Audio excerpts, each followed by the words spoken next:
सो hi everyone, आज का lecture, आज की क्लास एक प्यारी लाइन के साथ शुरू करते हैं। बहुत बार ये लाइन बोलता हूं और आज फिर से लाइन बोलूंगा। मुस्कुराए हैं हमेशा, मुस्कुराए हैं हमेशा, छुपाए हैं गम। मुस्कुराए हैं हमेशा, छुपाए हैं गम। तुम्हें तो वक्त बताएगा कौन है हम। ये लाइन आज मैं क्यों बोल रहा हूं?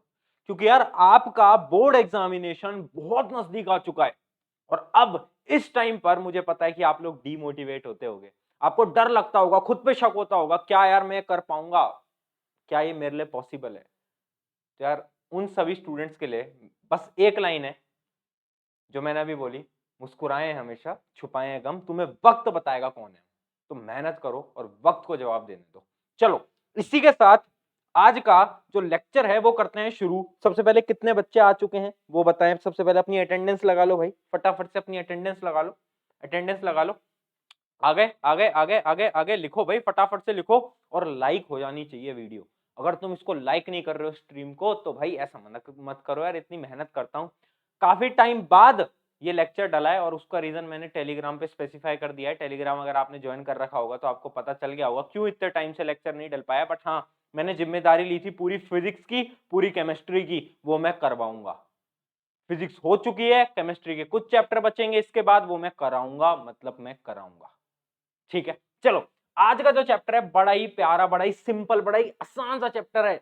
मतलब ये इतना सिंपल चैप्टर है, अगर तुमने एक बार आज की क्लास में पढ़ लिया और जो क्वेश्चन मैंने तुम्हें प्रैक्टिस करने को दिए तुमने वो कर लिए, तो भाई tata bye bye goodbye, बस इतना ही है चैप्टर। बस एसिड बेस एंड सॉल्ट्स बहुत सिंपल है, वन शॉट में कवर कर रहे होंगे। आपके 1.5 से 2 घंटे के अंदर पूरा का पूरा हम चैप्टर खत्म करेंगे। और अगर आप किसी भी बोर्ड की प्रिपरेशन कर रहे हो, सीबीएसई, आईसीएससी, एसएससी, अगर आपके बोर्ड के अंदर एनसीईआरटी फॉलो होती है साइंस के लिए, साइंस की एनसीईआरटी जो नोटबुक होती है, जो बुक होती है, अगर आपकी वो फॉलो होती है तो ये लेक्चर आपके लिए है, क्योंकि इसके अंदर पूरी एनसीईआरटी आपकी समाप्त हो जाएगी। ठीक है, तो जल्दी से फटाफट से पहले तो अपनी नोटबुक ले आओ और भाई लिख दो। क्या लिख दो? अरे क्या लिख दो भाई, क्या? अरे भाई जोश लेवल, जोश लेवल कितना है 100 में से? कितना है भाई? लिख दो भाई फटाफट से कमेंट सेक्शन में, भैया इतना है, इतना है। कितना है जोश लेवल? अरे भैया 100 है। चलो, ये 100 रहना चाहिए at the end of the lecture तक। ठीक है, चलो। तो भैया इस लेक्चर में हमें क्या क्या मिलेगा? तो देखो, सबसे पहले तो तुम्हें यहाँ पर यार प्रीमियम लेक्चर मिल रहा है, वो भी फ्री ऑफ कॉस्ट में। मैं तुमसे एक पैसा डिमांड नहीं करता, ना आज, ना कल, ना परसों, ना कभी करूंगा। दूसरी चीज क्या है, आपको इसके नोट्स मिलेंगे। नोट्स का मिलेंगे, टेलीग्राम ज्वाइन कर लेना, वहां मिल जाएंगे, वरना डिस्क्रिप्शन में भी एक लिंक है, वहां भी मिल सकते हैं, बट टेलीग्राम ज्वाइन कर लेना अपडेट्स के लिए। अगला क्या है? पीवाईक्यू, पीवाईक्यू बुकलेट मिल रखी है आपको ऑलरेडी।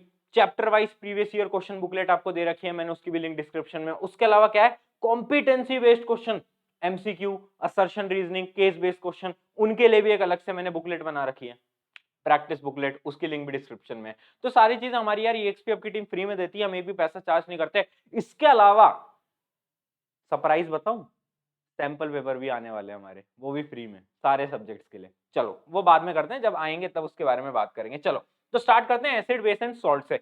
फटाफट से बिल्कुल नजरें एकदम गड़ाए रखनी है स्क्रीन पर, नजरें और दिमाग गड़ाए रखना है, 1 मिनट को भी हमारा फोकस नहीं हिलना चाहिए।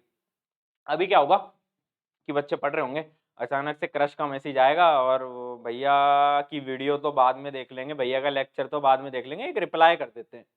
अरे भाई, भैया यहाँ पर तुम्हारे लिए काम कर रहे हैं। उस रिप्लाई से तुम्हारी जिंदगी बने ना बने, बट इस लेक्चर को देखने से तुम्हारी जिंदगी बन जाएगी, ये मैं गारंटी देता हूँ।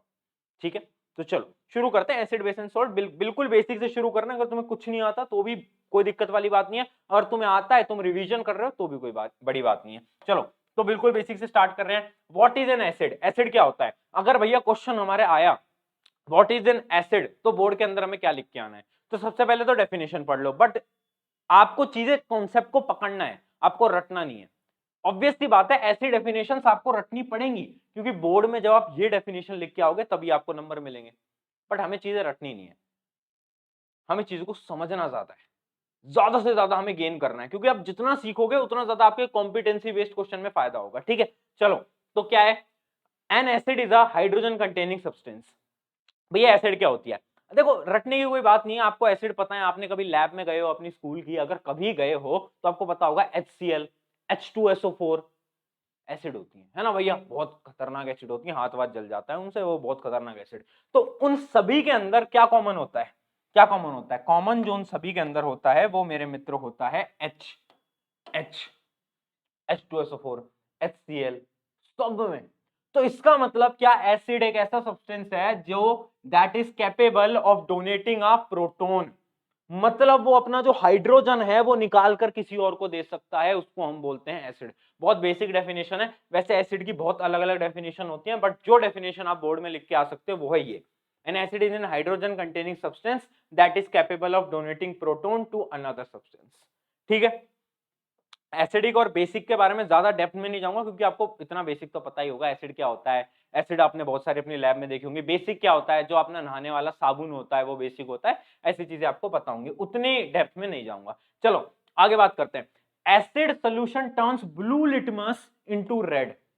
भैया ब्लू लिटमस एक पेपर होता है, आपने पढ़ा होगा, लिटमस पेपर होता है। एसिड ब्लू लिटमस को रेड में बदल देता है। वैसे लिटमस पेपर के बारे में अभी जब आगे चलेंगे, इंडिकेटर्स वगैरह पढ़ेंगे तब बात कर लेंगे भैया, कोई दिक्कत वाली बात नहीं है। बट अभी वैसे बता रहा हूं कि एसिड क्या करता है भाई, ब्लू लिटमस को रेड में बदल देता है। और बेस क्या करता है, बेस रेड लिटमस को ब्लू में बदल देता है। अब एक होशियार सा बच्चा आया और उसने पूछा, भैया एक बात बताओ, आपने कहा कि एसिड जो है वो ब्लू को रेड में बदल देता है, बट अगर मैं रेड लिटमस ही दे दूं तो किस में बदलेगा? तो मैंने कहा भाई किसी में नहीं बदलेगा। अगर तू रेड लिटमस देगा एसिड को तो वो रेड का रेड ही रहेगा, कलर चेंज नहीं करेगा। ठीक है, चलो आगे बढ़ते हैं। एग्जाम्पल क्या है, HCl, HNO3, H2SO4, ऐसे बहुत सारे अपने एग्जाम्पल होते हैं। ये आपको एग्जाम्पल्स आने चाहिए क्योंकि यार एसिड के नाम तो बेसिक से आपको आने चाहिए, ये बहुत बेसिक एसिड्स हैं ये तीनों के तीनों। चलो आगे बढ़ते हैं। आगे क्या है, apart from the strong acid in our stomach human bodies are known. अच्छा ये छोड़ो, ये डेफिनेशन छोड़ो, मैं आपको समझाता हूँ। खेलने जाते हो, फुटबॉल खेलते हो, कुछ तो गेम खेलते हो कभी कभार, तो क्या होता है ना, कभी कभार अपने ना पैर में क्रैम्प्स आ जाते हैं, हाथ में क्रैम्प्स आ जाते हैं, जो बहुत अचानक से पेन होता है ना, बहुत ज्यादा। मेरे बहुत आते थे मैं जब फुटबॉल खेलता था। तो वो क्यों आते हैं, क्योंकि आपकी बॉडी के अंदर लैक्टिक एसिड प्रोड्यूस हो जाती है, और वो जो लैक्टिक एसिड है ना वो बहुत ज्यादा पेन देती है। तो इसका मतलब ह्यूमन बॉडी के अंदर भी एसिड प्रोड्यूस हो सकती है भाई। तो देखो एसिड हर जगह, ह्यूमन बॉडी के अंदर भी प्रोड्यूस हो सकती है, और स्टमक में तो होती है एसिड, वो तो आपको पता ही है, वो तो हम सबको पता है। सेकंड बात करते हैं बेस की। आ जाओ भाई, देखो साथ साथ में नोट करते चलना। मैं आपको देखो एक बात फिर बोल रहा हूं, किसी और के नोट्स फॉलो मत किया करो। जैसे आप मेरे लेक्चर देख रहे हो तो आपको उसी टाइम पर बैठ के नोट्स बनाते रहने साथ साथ में, सबसे बेस्ट स्ट्रेटजी है। अगर आप सोच रहे हो भैया आज सीख लेंगे, कल वापस आएंगे आपकी वीडियो पे और फिर नोट्स बनाएंगे, मूर्खता कर रहा है। क्या कर रहा है, मूर्खता कर रहा है। ऐसी मूर्खता मत कर, साथ साथ में लिखते रहे। चल, what is base? Base are the chemical substance which have a bitter taste, are soapy to touch and turns red litmus to blue। ठीक है, it dissolves in a water to produce hydroxide ion। अगर इतनी बड़ी definition याद नहीं करनी तो simple सी बात ये याद रखना कि बेस वो सब्सटेंस होते हैं जो वाटर में डिसॉल्व होते ही हाइड्रोक्साइड आयन छोड़ते हैं। भैया हाइड्रोक्साइड आयन क्या होते हैं, OH नेगेटिव, ये होता है हाइड्रोक्साइड आयन। ठीक है, ठीक है, हो गया, समझ आ गया। ये सब तो देखो, वो सब तो फालतू चीजें थी कि soapy to touch, turns red litmus, ये तो भैया बहुत बेसिक हमें पता है यार, ये सब क्या पढ़ा रहे हो। याद रखना OH माइनस को क्या करते हैं, वो निकालते हैं जब भी उसको वाटर में डिसॉल्व करा जाता है। चलो आगे पढ़ते हैं। Basic solution turns red litmus paper into blue. भैया बहुत बेसिक सी बात है, हमें पता है, ये तो आपने पहले ही बता दिया। एग्जाम्पल क्या है, एग्जाम्पल देखो NaOH। NaOH को अगर मैं खोलूंगा तो पता क्या होता है उसके अंदर, जैसे उसको मैं वाटर के अंदर डालूंगा, इमेजिन करो NaOH को मैंने वाटर के अंदर डाल दिया, ठीक है, जैसे ही मैंने इसको गिराया वाटर के अंदर तो क्या होगा, OH माइनस अलग हो जाएगा, OH माइनस अलग हो जाएगा और Na अलग हो जाएगा। देखो देखो देखो, सही है, सही है। अब बहुत बच्चे पूछेंगे भैया ये ब्रैकेट में AQ क्या लिखा है, तो मैं उन्हें बोलूंगा थप्पड़ पड़ेगा खींच के, पिछले क्लास के अंदर एक्वस सॉल्यूशन के बारे में पूरी बात करी थी, तो उस लेक्चर को देख क्या बेटा, उसके बिना काम नहीं चलेगा है ना। तो ऐसी चीजें याद रखा करो, ऐसी चीजें मत भूलना। चलो बहुत बढ़िया, NaOH किस में होता है ये हम समझ गए, बेसिक प्रॉपर्टी क्या होती है, बेसिस क्या होते हैं बेसिकली हम ये समझ गए। आगे बढ़ते हैं, अगला क्या है, व्हाट आर एल्कलीज। देखो एल्कलाइज क्या होती है, एल्कलाइज कुछ नहीं होती, एल्कलाइज भी बेस ही होता है। Base that are soluble in water, मतलब एक कुछ ऐसे बेस जो कि पानी के अंदर मिल सकते हैं। तो कुछ चीजें होती हैं जो कि पानी के अंदर मिल सकती हैं, कुछ होती हैं जो कि पानी के अंदर नहीं मिल सकती। वो बेसिस जो कि पानी के अंदर मिल जाते हैं उनको हम क्या कहते हैं, एल्कलाइज बोलते हैं, और जो पानी के अंदर नहीं मिलते वो दूसरे आते हैं। ठीक है, तो एल्कलाइज के एग्जांपल क्या होते हैं, सोडियम हाइड्रोक्साइड है ना, NaOH, जो अभी हम पढ़ रहे थे, NaOH, ये पानी के अंदर मिल जाता है। दूसरा क्या है, पोटेशियम हाइड्रोक्साइड, KOH, और कैल्शियम हाइड्रोक्साइड, CaOH2। देखो यार स्टूडेंट्स, अगर आपको अभी तक नाम से फॉर्मूला निकालना नहीं आया, जैसे अगर मैं कोई केमिकल नाम पढ़ रहा हूं और अगर आपको फॉर्मूला निकालना नहीं आया तो बहुत बड़ी समस्या में हो आप। जैसे ही मैंने बोला आपसे सोडियम हाइड्रोक्साइड, तो दिमाग में आपके चमकना चाहिए NaOH। हाँ, दूसरा मैंने बोला क्या, पोटेशियम हाइड्रोक्साइड, KOH। जैसे ही मैंने बोला कैल्शियम हाइड्रोक्साइड, CaOH2।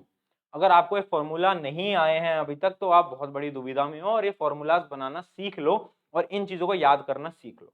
वैसे 9th में हम सीख लेते हैं चीजें, बट जिन्होंने नहीं सीखी प्लीज थोड़ा सा ज्यादा आपको मेहनत करनी पड़ेगी। चलो आगे बढ़े, आगे बढ़े। यहां तक क्लियर है क्या, यहां तक क्लियर है क्या, जल्दी बोलते चलो, क्लियर है, आगे बढ़ जाएं, आगे बढ़ जाएं, बहुत बढ़िया बहुत बढ़िया। आगे बढ़ते हैं, व्हाट आर सॉल्ट्स। देखो सॉल्ट्स कुछ नहीं होते, सॉल्ट्स अपना जैसे अपना खाने वाला नमक होता है ना, वैसे सॉल्ट क्या होता है, तो सॉल्ट क्या होते हैं ये प्रोड्यूस होते हैं जब एक एसिड और एक बेस मिलता है, जब एक एसिड और एक बेस मिलता है, एक एसिड आया एक बेस आया, दोनों मिले, दोनों मिलके क्या हुआ, एक सॉल्ट बाहर आया, प्लस H2O बाहर आता है। वो मैं भी एग्जांपल से समझाता हूँ। याद रखना, सॉल्ट कब प्रोड्यूस होता है, जब एक एसिड और एक बेस मिलते हैं तो उससे एक सॉल्ट प्रोड्यूस होता है। सॉल्ट जो होता है ना, वो एसिडिक सॉल्ट भी हो सकता है, बेसिक सॉल्ट भी हो सकता है, अभी वो भी समझाऊंगा, ज्यादा टेंशन लेने की बात नहीं है। चलो आगे बढ़ते हैं। आगे क्या है, अरे ये तो कुछ नहीं है, ये तो मैं साइंटिस्ट हूं आपके, ये है प्रशांत भैया, है ना। जब खाने में नमक डालते हो मैं सोचता हूँ कि ये जो खाना है इसके अंदर मैं क्या डाल रहा हूँ, NaCl। तो मैं जब ऐसे घर में नमक वमक डाल रहा होता हूँ तो मैं थोड़ा सा ज्ञान दे देता हूँ घर वालों को कि आपको पता है इसका साइंटिफिक नाम क्या है, आपको पता है इसकी प्रॉपर्टी क्या है। फिर वो अलग बात है, घर वाले मुझ में 2 थप्पड़ मारते हैं, बट ठीक है, वो सब चलता है। चलो आगे चलते हैं। अब देखो, अब आ रहा है सबसे इंपॉर्टेंट पार्ट। अभी तक हम बहुत बेसिक पढ़ रहे थे, डेफिनेशंस बहुत बेसिक, अब आ रहा है सबसे इंपॉर्टेंट पार्ट देखना, chemical properties of acid and base. याद रखना मित्रों, जब भी मेरा एसिड और बेस मिलता है तो वो एक तो सॉल्ट बनाती है और वाटर बनाता है, मतलब H2O निकालता है, याद रखना।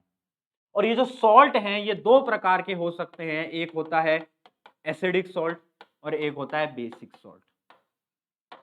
बेसिक सॉल्ट कौन सा होता है, एसिडिक सॉल्ट कौन सा होता है, इमेजिन करो, जो एसिड आप ले रहे हो, जो एसिड आप ले रहे हो वो बहुत ज्यादा स्ट्रॉन्ग है, बहुत ज्यादा एसिडिक है, और जो आप बेस ले रहे हो वो थोड़ा कम बेसिक है, तो क्या होगा, तो जो सॉल्ट फॉर्म होगी वो एसिडिक सॉल्ट होगी। और अगर आप एसिड की जो एसिडिटी है वो बहुत कम है और बेस की जो बेसिसिटी है वो बहुत ज्यादा है, तो क्या होगा, तो भाई बेसिक सॉल्ट फॉर्म होगा। इसका भी डेफिनेशन भी आगे लिखवा दूंगा, टेंशन की बात नहीं है, बट ये बेसिक से आप एग्जांपल समझो, एसिड बेस मिलेंगे, सॉल्ट प्लस H2O निकलेगा। क्लियर है यहां तक, किसी को कोई भी समस्या है तो जल्दी से जल्दी से बता दो, जल्दी से बता दो, है ना। चलो यहां तक क्लियर है। अच्छा, इसके कई एग्जांपल हैं क्या, 1 मिनट में देख लेता हूं आगे, अगर इसके एग्जांपल हैं तो आपको एग्जांपल से समझाऊं तो वो ज्यादा से ज्यादा बेस्ट रहेगा। 1 मिनट, एग्जाम्पल आई गेस नहीं है, चलो कोई बात नहीं, कोई बात नहीं, हम यहीं से एग्जाम्पल ले लेते हैं। एसिड और बेस, कोई भी एसिड या बेस को मिला दो, तुम कुछ भी, तुम कोई भी एसिड बेस को मिला दो, जैसे कि मैं मिला रहा हूं, देखना मैं मिला रहा हूं NaOH, क्या होता है बेसिक, प्लस HCl, ये क्या होता है एसिडिक। ये क्या बनाएंगे, ये क्या बनाएंगे मित्रों, सबसे पहले सॉल्ट बनेगा, तो ये Na बाहर आ जाएगा, ये Cl बाहर आ जाएगा, ये दोनों मिलके क्या बनाएंगे, NaCl, ये सॉल्ट आ गया। दूसरा क्या बनेगा, H2O, वाटर बनेगा। तो समझे भाई, एसिड और बेस ने क्या बनाया, सॉल्ट प्लस वाटर बनाया, बहुत ज्यादा इंपॉर्टेंट है, इस बात को याद रखना। चलो पीछे आते हैं। अब जितनी चीजें मैं बता रहा हूं वो आपकी जिंदगी की सबसे इंपॉर्टेंट है, इनको नहीं भूलना मित्रों। क्या है देखो, सबसे पहली रिएक्शन है एसिड प्लस मेटल, फिर है एसिड प्लस मेटल ऑक्साइड, फिर है एसिड प्लस मेटल कार्बोनेट। देखो सबसे पहली चीज क्या है, एसिड प्लस मेटल, मतलब कोई भी आप मेटल ले लो, जैसे Zn ले लो, है ना, और अपन दूसरा कौन सा लें, दूसरा अपन ले लेते हैं HCl। HCl अपना क्या है, एसिड है, और ये मेटल है, ठीक है। अब दूसरा देखो, एसिड प्लस मेटल ऑक्साइड। एक चीज याद रखना, जो आपकी मेटल ऑक्साइड होती है ना, मेटल की ऑक्साइड, मेटल का ऑक्साइड, जैसे CuO, कॉपर ऑक्साइड, ये क्या हुआ, मेटल ऑक्साइड।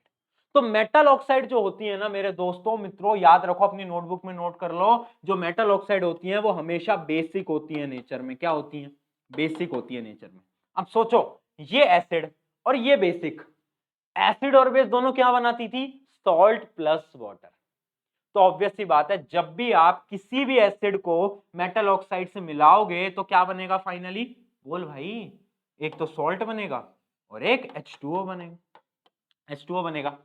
सिमिलरली जो आपका मेटल कार्बोनेट होता है या फिर मेटल बाइकार्बोनेट होता है वो भी बेसिक होता है नेचर में, वो भी बेसिक होता है नेचर में। तो जब भी आपका एसिड मेटल कार्बोनेट या फिर मेटल बाइकार्बोनेट से मिलता है क्या बनेगा, क्या बनेगा भाई,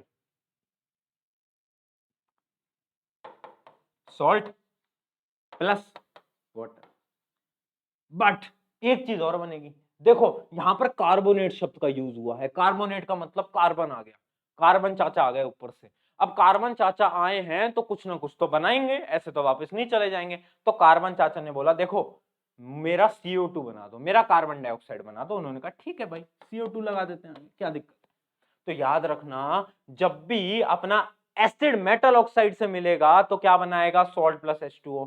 बट जब भी मेरा एसिड मेटल कार्बोनेट से बनाएगा तो क्या बनाएगा, सॉल्ट वाटर CO2, एक CO2 एक्स्ट्रा हो जाता है। चलो इसको एक एग्जांपल से आपको आगे समझाते हैं ताकि आपको और ज्यादा क्लियर हो पाएगा। देखो पहला क्या था, अच्छा इसका एग्जांपल नहीं दिया हमने, एसिड प्लस मेटल, कोई भी एसिड है, जैसे कि हमने यहाँ पर देखो क्या लिया है, क्या लिया है यहाँ पर, हमने लिया है Zn और लिया है H2SO4।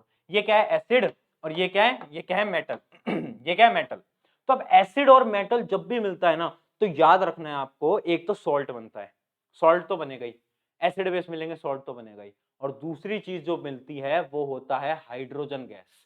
हाइड्रोजन गैस बाहर निकलती है, हाइड्रोजन गैस बाहर निकलती है, हाइड्रोजन गैस लिबरेट होती है। तो याद रखना सॉल्ट प्लस हाइड्रोजन, इसको फटाफट से नोट करो। और ये दोनों एग्जांपल बहुत इंपॉर्टेंट है। ये पहला एग्जांपल किसका है, एसिड प्लस मेटल, और दूसरा एग्जांपल किसका है, ये देखो ये क्या है, बेस। ध्यान से देखो बेटा, क्या है ये, बेस, और ये क्या है, मेटल। जब बेस और मेटल मिलते हैं तब भी क्या होता है, तब भी सॉल्ट बनता है। और दूसरा क्या बनता है भैया, दूसरा सेम हाइड्रोजन जाता है। समझ गए एग्जांपल से, समझ गए कि भैया जब भी metal acid, salt hydrogen, metal base, salt hydrogen, same. चलो इन दोनों एग्जांपल को नोट करेंगे फटाफट से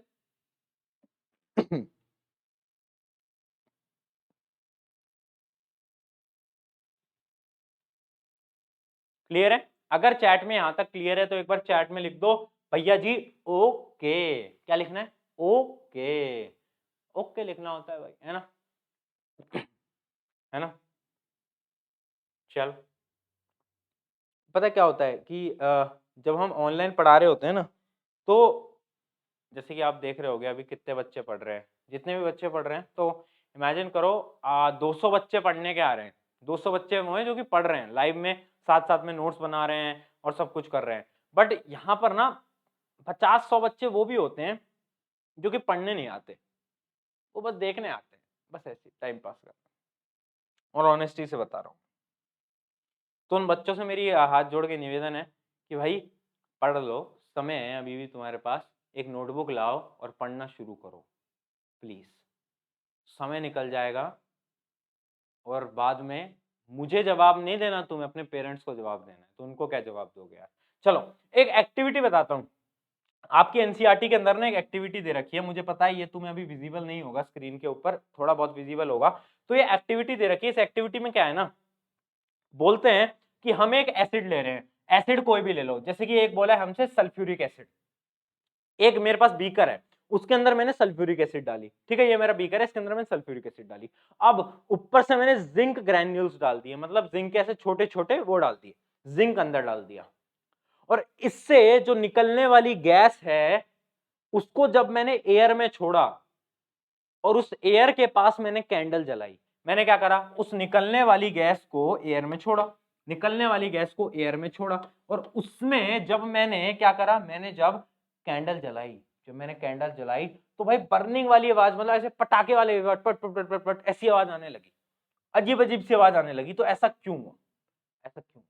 क्योंकि आपको पता है मित्रों कि जब भी जिंक और H2SO4 मिलेंगे, जिंक और H2SO4 मिलेंगे, जिंक प्लस H2SO4 मिलेंगे तो क्या होगा? तो भाई एक तो सॉल्ट बनेगा प्लस हमारी H2 गैस रिलीज होगी। तो क्योंकि हाइड्रोजन गैस रिलीज हो रही है उस वजह से वो आवाज आ रही है जलने की, वो जलने की आवाज आ रही है। ठीक है, ठीक है। ये एक्टिविटी बहुत बार पूछी गई है आपके एग्जामिनेशन में कि भाई ऐसा क्यों होता है, व्हाई, गिव द रीजन, या फिर असर्शन रीजनिंग वाले क्वेश्चन में आ सकता है कि भाई ऐसी आवाज आने लगी और उसके रीजन है due to liberation of hydrogen. तो कौन सी स्टेटमेंट ट्रू है? दोनों स्टेटमेंट ट्रू हैं, तो वो वाले असर्शन रीजनिंग को प्रैक्टिस कर लेना। कहां से प्रैक्टिस करना है? हमारी एक बुकलेट है, उससे प्रैक्टिस कर लेना। ठीक है, चलो आगे करते हैं।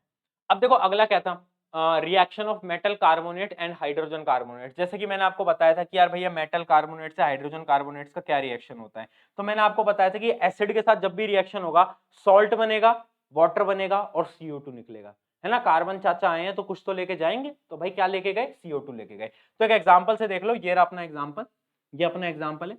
ये क्या है? ये अपना है क्या भाई? ये अपना है क्या? Metal carbonate. और ये क्या है? एसिड। ये क्या है? एसिड। तो ये एग्जांपल को नोट कर लो। और नीचे वाला एग्जांपल क्या है? नीचे वाला एग्जांपल भी वही है, सेम ही है, बस शायद इक्वेशन को बैलेंस करा है या क्या करा है, क्योंकि एग्जांपल तो सेम ही दिख रहा है मेरे को, कोई चेंज नहीं है उसमें। अच्छा, नीचे वाली इक्वेशन कॉमन थी, ऊपर वाली को शायद बैलेंस कर दिया गया है। ठीक है, तो इसको काट दो, ऊपर वाली ही डायरेक्टली लिख दो। अच्छा सॉरी सॉरी सॉरी, नहीं नहीं नहीं, सेम नहीं है, सेम नहीं है, माय मिस्टेक माय मिस्टेक। ये है, देखो ये क्या है? ये देखो Na2CO3, ये क्या है? Metal carbonate. और नीचे वाला जो है NaHCO3 है, वो है मेटल हाइड्रोजन कार्बोनेट। तो दोनों के रिएक्शन हमें दे रखे हैं, बाकी कुछ भी नहीं है। वैसे ये जो दो चीजें है ना हमारी, Na2CO3 और अपने NaHCO3, इसके बारे में भी हम डिटेल में आगे पढ़ेंगे, क्योंकि ये दोनों बहुत इंपॉर्टेंट है। सोडियम बाइकार्बोनेट, ये दोनों बहुत इंपॉर्टेंट है, आगे आगे हम पढ़ेंगे जब हम वॉशिंग सोडा के बारे में बात करेंगे। चलो आगे बढ़े, क्लियर है? क्या बनाएगा? Acid plus metal carbonate, salt, water, carbon dioxide. आगे बढ़ते हैं। अगला देखो, अगला भी मैं आपको बता चुका हूं, जब भी मेटल ऑक्साइड और एसिड मिलेंगे, जब भी मिलेंगे तो क्या बनाएंगे? सॉल्ट और वाटर बनाएंगे। मैंने आपको बताया ये बेसिक होता है नेचर में, ये एसिडिक है, तो क्या बनाएंगे? Salt plus water. एग्जांपल देख लो, CuO plus HCl equals to CuCl2 plus H2O। बहुत सिंपल एग्जांपल है।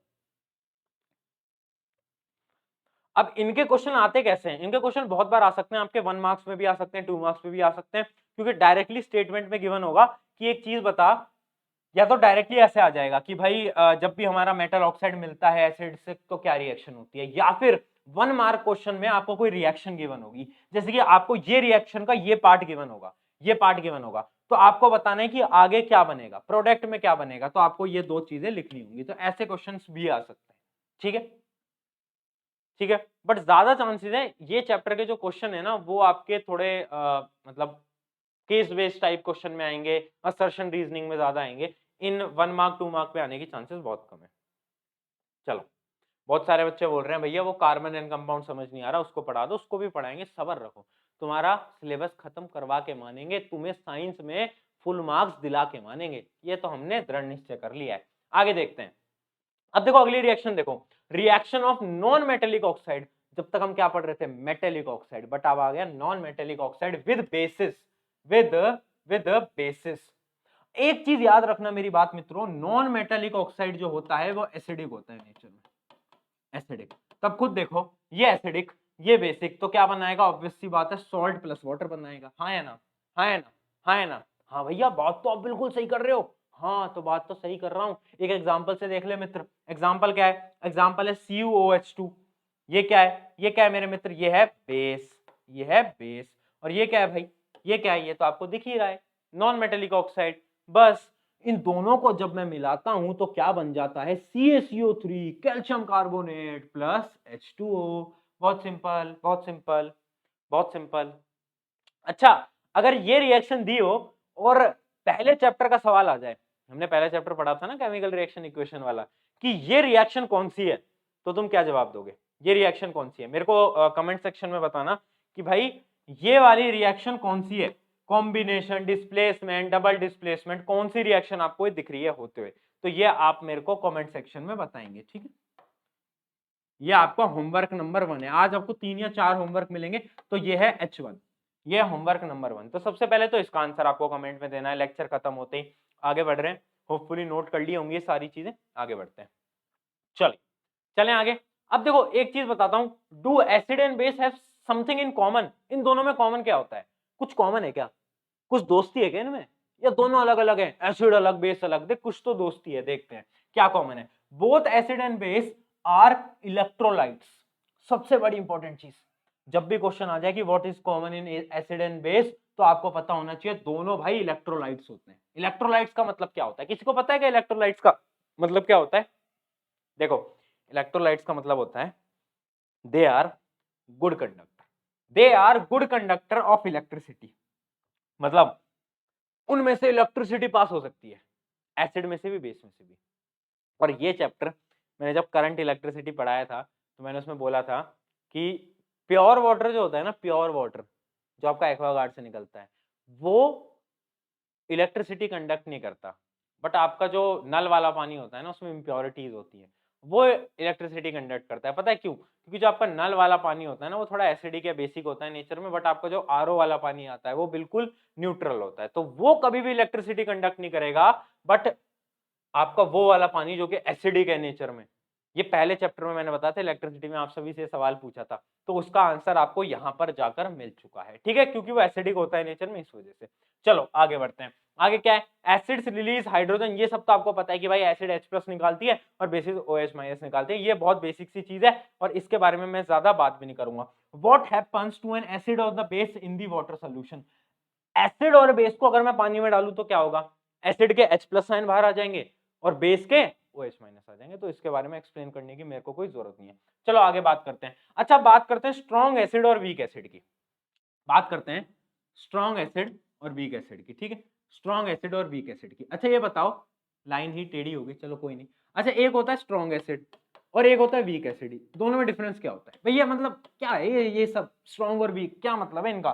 देख मेरे मित्र ध्यान से देखियो, स्ट्रॉन्ग एसिड वो होते हैं जो कि आपके हाथ जला सकते हैं, और वीक एसिड वो होते हैं जो कि बहुत वीक होते हैं, जो आपके लेबोरेटरी में रखे जाते हैं ना, वो वीक एसिड होते हैं। भैया ये तो बहुत वाहियात सी डेफिनेशन हो गई, कुछ अच्छी सी डेफिनेशन बताओ। तो देख अच्छी सी डेफिनेशन ये है, वो एसिड जो कि जिनके पास बहुत ज्यादा H+ आयंस होते हैं, जिनके पास क्वांटिटी ऑफ H+ आयंस है ना, वो बहुत ज्यादा है एज कंपेयर टू दिस। और इनके पास क्या होता है? इनके पास H+ जो होते हैं वो कम होते हैं, इनके पास ज्यादा होते हैं, इनके पास कम। बस बेसिक सा डिफरेंस ये है, बेसिक सा डिफरेंस ये। तो भैया ये कम ज्यादा कैसे कराया जाता है? एक स्ट्रॉन्ग एसिड को वीक एसिड बनाने के लिए उसमें पानी को मिलाया जाता है। क्या मिलाया जाता है? उसमें वाटर ऐड करा जाता है, वाटर ऐड। और वाटर एडिशन के प्रोसेस को बोलते हैं डाइल्यूशन। क्या बोलते हैं? डाइल्यूशन। तो आपने वो जो वर्ड सुना है ना आपकी लेबोरेटरी में, डाइल्यूट एसिड, उसका मतलब होता है कि उसके अंदर पानी मिलाया गया है। क्या मिलाया गया है? पानी। तो जब भी हम स्ट्रॉन्ग एसिड के अंदर लिखना, जब भी हम स्ट्रॉन्ग एसिड के अंदर वाटर डालेंगे तो क्या होगा? वो वीक एसिड बन जाएगी और उस प्रोसेस को हम डाइल्यूशन बोलते हैं। डाइल्यूशन बहुत ज्यादा इंपॉर्टेंट है। डाइल्यूशन के अगर आपसे डेफिनेशन पूछ रहे तो आपको ये आना चाहिए। सिमिलरली अगर मैं बात करता हूं बेसिस की, तो स्ट्रॉन्ग बेस और वीक बेस, तो देखो स्ट्रॉन्ग बेस की डेफिनेशन वही है, a base which completely ionise in water thus produces large amount of hydroxide ion। मतलब वो बेसिस जो कि बहुत ज्यादा OH- आयंस को प्रोड्यूस करता है, और वो बेस जो कि कम OH- को प्रोड्यूस करता है, वो क्या कहलाएगी? वो क्या कहलाएगी? वो होगी वीक, और ऊपर वाली होगी स्ट्रॉन्ग।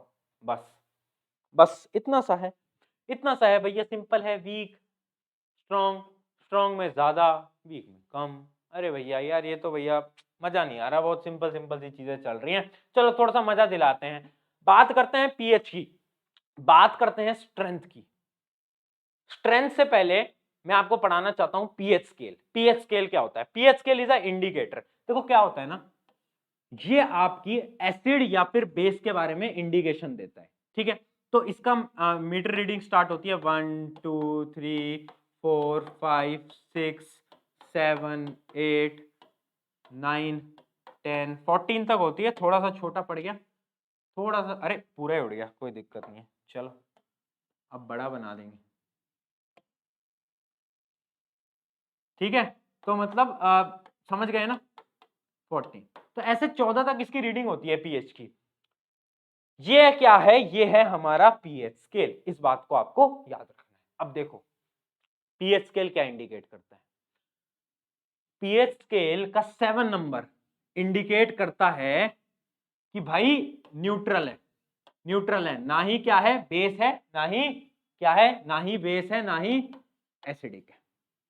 अगर 7 से ज्यादा दिखा रहा है पीएच नंबर, अगर पीएच टेबल आपकी 7 से ज्यादा दिखा रही है तो समझ जाना वो कंपाउंड जो है वो बेसिक है, वो कंपाउंड बेसिक। और अगर 7 से कम दिखा रहा है तो समझ जाना वो कंपाउंड क्या है, वो कंपाउंड है एसिडिक। ये दो चीजें आपको याद रखनी है। अगर आपको क्वेश्चन आता है पीएच के ऊपर कि भाई 7 नंबर पे न्यूट्रल है, 7 से ज्यादा पे बेसिक है, 7 से कम पे एसिडिक है।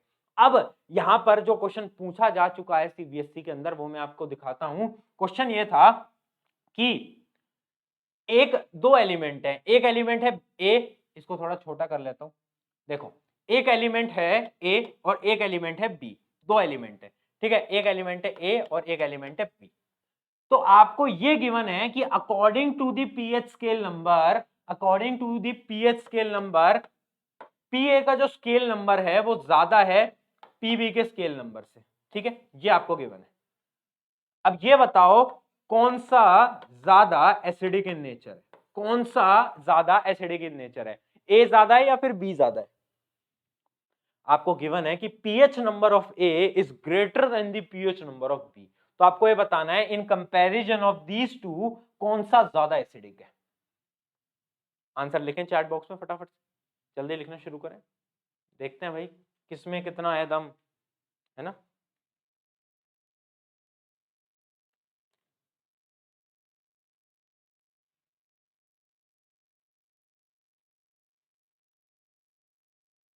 सही, बहुत सही, बहुत सारे बच्चों को समझ आ गया।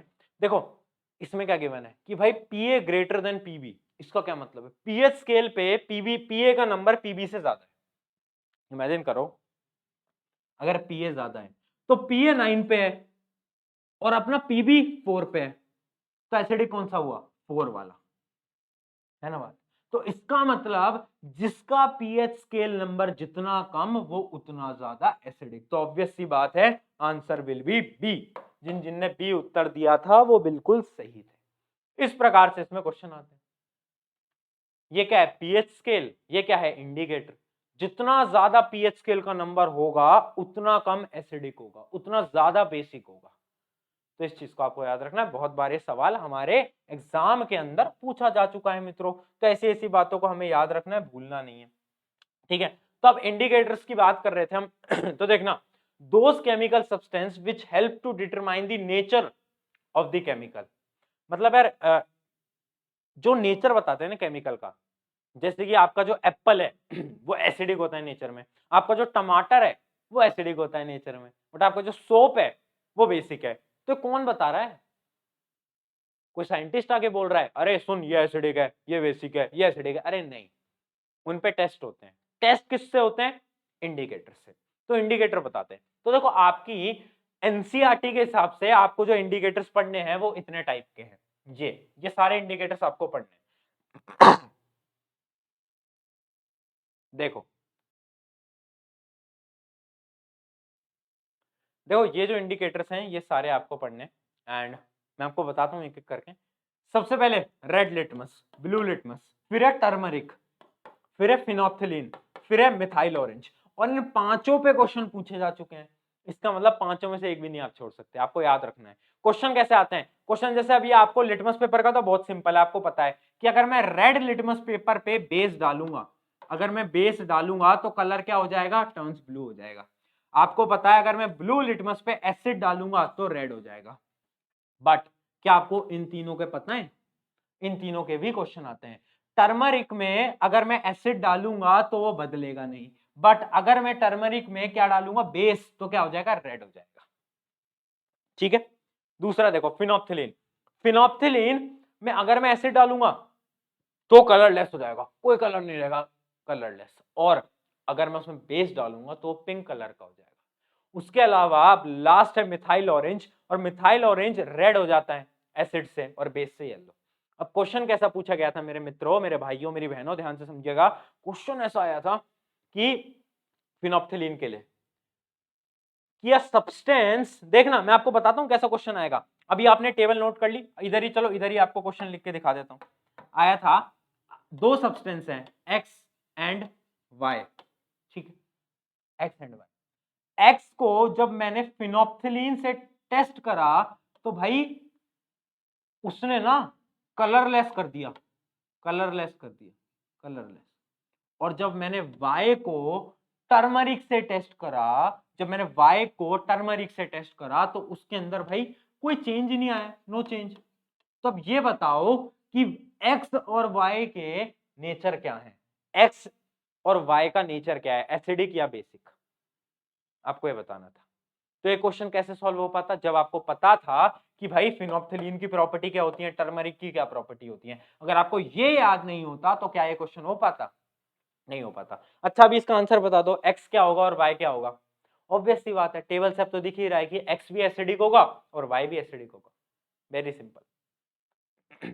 ठीक है, तो यार मैं यहां पर ना आपको केवल बोर्ड्स एग्जामिनेशन के लिए तैयार नहीं करना चाहता, मतलब बेसिकली एम तो वही है, बट मैं आपको चाहता हूं कि यार आप ना थोड़ा लॉजिकल सोच पाओ, क्योंकि जिंदगी में जितना आप लॉजिकल सोचोगे उतना ज्यादा आपके बाद में जाकर काम आएगा। क्योंकि अगर आप आज ये पढ़ लोगे टेबल एंड आप समझोगे नहीं बस मैंने रट ली भैया पता नहीं क्या काम था इसका, काम भी तो समझो। ऐसे क्वेश्चन सॉल्व करने के लिए लॉजिक लगाना सीखो, जितना ज्यादा लॉजिक लगाना सीखोगे ना मेरे मित्र उतनी ज्यादा लाइफ आसान होती जाएगी। जितना तुम कम रटोगे उतना ज्यादा आपके लिए अच्छा रहेगा। एजुकेशन सिस्टम इज चेंजिंग, अब जो जितना रटेगा वो उतना नीचे जाएगा, चीजों को समझना स्टार्ट करो। चलो आगे बढ़े, आगे बढ़े। चलो अब एक और इंडिकेटर है जिसको हम बोलते हैं ओल फैक्ट्री इंडिकेटर, ये भी आपके एनसीईआरटी के अंदर है। अब देखो ओल फैक्ट्री, इसको याद करने का एक तरीका बताता हूँ। ओल फैक्ट्री, फैक्ट्री क्या होती है, फैक्ट्री से धुआं आती है, फैक्ट्री से धुआं आती है तो हमें पता है।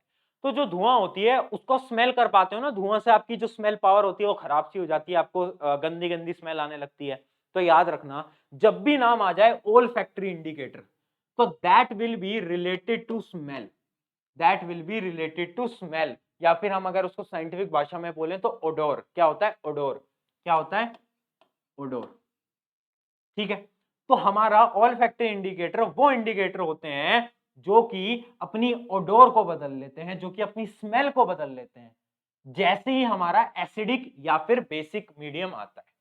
तो ऑल फैक्टर इंडिकेटर्स कौन से इंडिकेटर्स हैं, जो कि अपनी स्मेल को बदल लेते हैं, जो कि अपने ओडोर को बदल लेते हैं जैसे ही उसमें एसिडिक या बेसिक सब्सटेंस आता है। तो ये एक अलग तरीके के इंडिकेटर हैं जो कि आपके एनसीईआरटी में पढ़ने तो हमें है ही, ठीक है। एग्जाम्पल क्या है, वनीला, अनियन, ठीक है, वनीला और अनियन, ये आप एग्जाम्पल आपको याद रखने। चलिए आगे बढ़े, नोट डाउन कर लिया इसको, नोट डाउन करते चलना, कुछ भी छोड़ना नहीं है ना, कुछ भी नहीं छोड़ना, कुछ भी नहीं छोड़ना, नोट डाउन करते चलना भाई। आई नो थोड़ा सा लंबा चैप्टर हो सकता है ना, बट आपको मैं करा दूंगा, 1.5 से 2 घंटे के अंदर करा दूंगा, 2 घंटे से ऊपर तो नहीं जाएगा, ये मेरी आपसे गारंटी है, टेंशन की बात नहीं है। अब देखो लास्ट आता है अपना यूनिवर्सल इंडिकेटर। तो यूनिवर्सल इंडिकेटर क्या होता है, जो सारे यूनिवर्स को इंडिकेट करता है। अरे नहीं नहीं, यूनिवर्सल इंडिकेटर क्या होता है, दो substance which not only detect nature of the other chemical but also determine there acid and basic strength. Universal indicator वो नहीं होता, बच्चों को लगता है, मैंने बहुत स्टूडेंट से बात करी है, मैंने उससे पूछा कि व्हाट इज यूनिवर्सल इंडिकेटर, भैया जो कि सारे सब्सटेंस को बता दे कि एसिडिक है बेसिक है। अरे मूर्ख नहीं, यूनिवर्सल इंडिकेटर केवल एसिडिक या बेसिक नेचर नहीं बताता, वो आपको बताता है कि कितना एसिडिक है और कितना बेसिक है, मतलब स्ट्रेंथ भी बताता है। इस वजह से उसको हम बोलते हैं यूनिवर्सल इंडिकेटर। और उसका बेस्ट एग्जांपल है पीएच पेपर, जिसके बारे में हम बात ऑलरेडी कर चुके हैं 1 से लेकर 14 तक, और उस पर हम न्यूमेरिकल जो क्वेश्चन आया हुआ है वो भी हम कर चुके हैं, ठीक है। तो यूनिवर्सल इंडिकेटर क्या होता है, जो कि बेसिक और एसिडिक स्ट्रेंथ भी बताता है। ये बात याद रखना, ज्यादा लोगों को बतानी नहीं होती है, क्योंकि बोर्ड में बच्चे डेफिनेशन उल्टी फुल्टी लिख के आते हैं और उनके नंबर कट जाते हैं। बट तुम पढ़ रहे हो तो ये वाली डेफिनेशन लिखना, नंबर पूरे आएंगे, ठीक है। चलो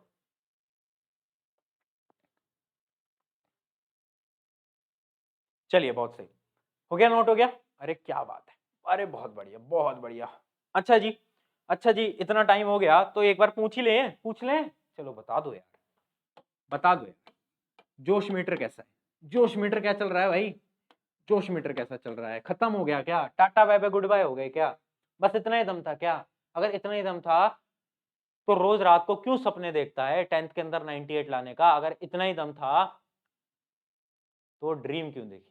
अगर इतना ही दम था तो मेहनत करना बंद कर दे, बंद कर दे, क्योंकि मेहनत तो करनी पड़ेगी अगर तुझे वो सपना पूरा करना है तो। केवल सपने देखने से कुछ नहीं होता, सपने को जीना पड़ता है और जीने के लिए पढ़ाई करनी पड़ेगी। चलिए, तो जोश मीटर में अपनी वैल्यू लिख दो फटाफट से एंड हम आगे बढ़ते हैं। चलो, तो ये मैंने आपको समझा दिया कि importance of pH in everyday life.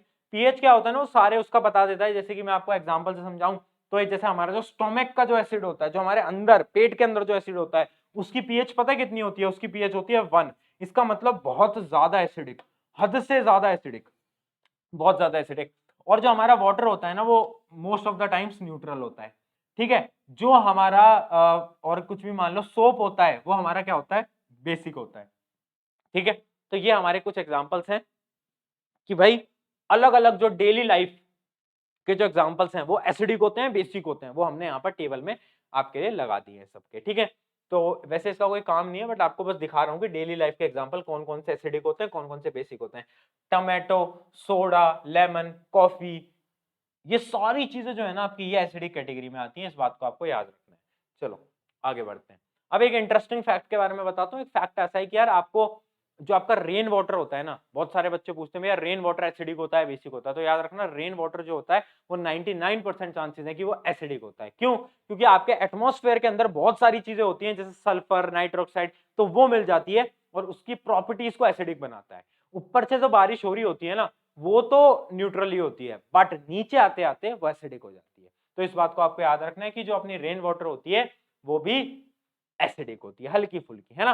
और आपने पढ़ा होगा आगरा के अंदर वो होता है एसिडिक रेन, जिसकी वजह से ताज महल जो है उसमें बहुत सारी दिक्कतें आती हैं। तो ये सब चीजें तो आपको पता होंगी, बेसिक नॉलेज। चलो, एक प्रोसेस पढ़ते हैं न्यूट्रलाइजेशन का। न्यूट्रलाइजेशन, अरे बेवकूफ, अभी तो बताया था। न्यूट्रलाइजेशन क्या होता है? अरे कुछ नहीं होता न्यूट्रलाइजेशन। एसिड प्लस बेस जब मिलते हैं तो सॉल्ट और वाटर बताते हैं, सॉल्ट बनाता है, वाटर बनाता है, उसी प्रोसेस को न्यूट्रलाइजेशन कहते हैं।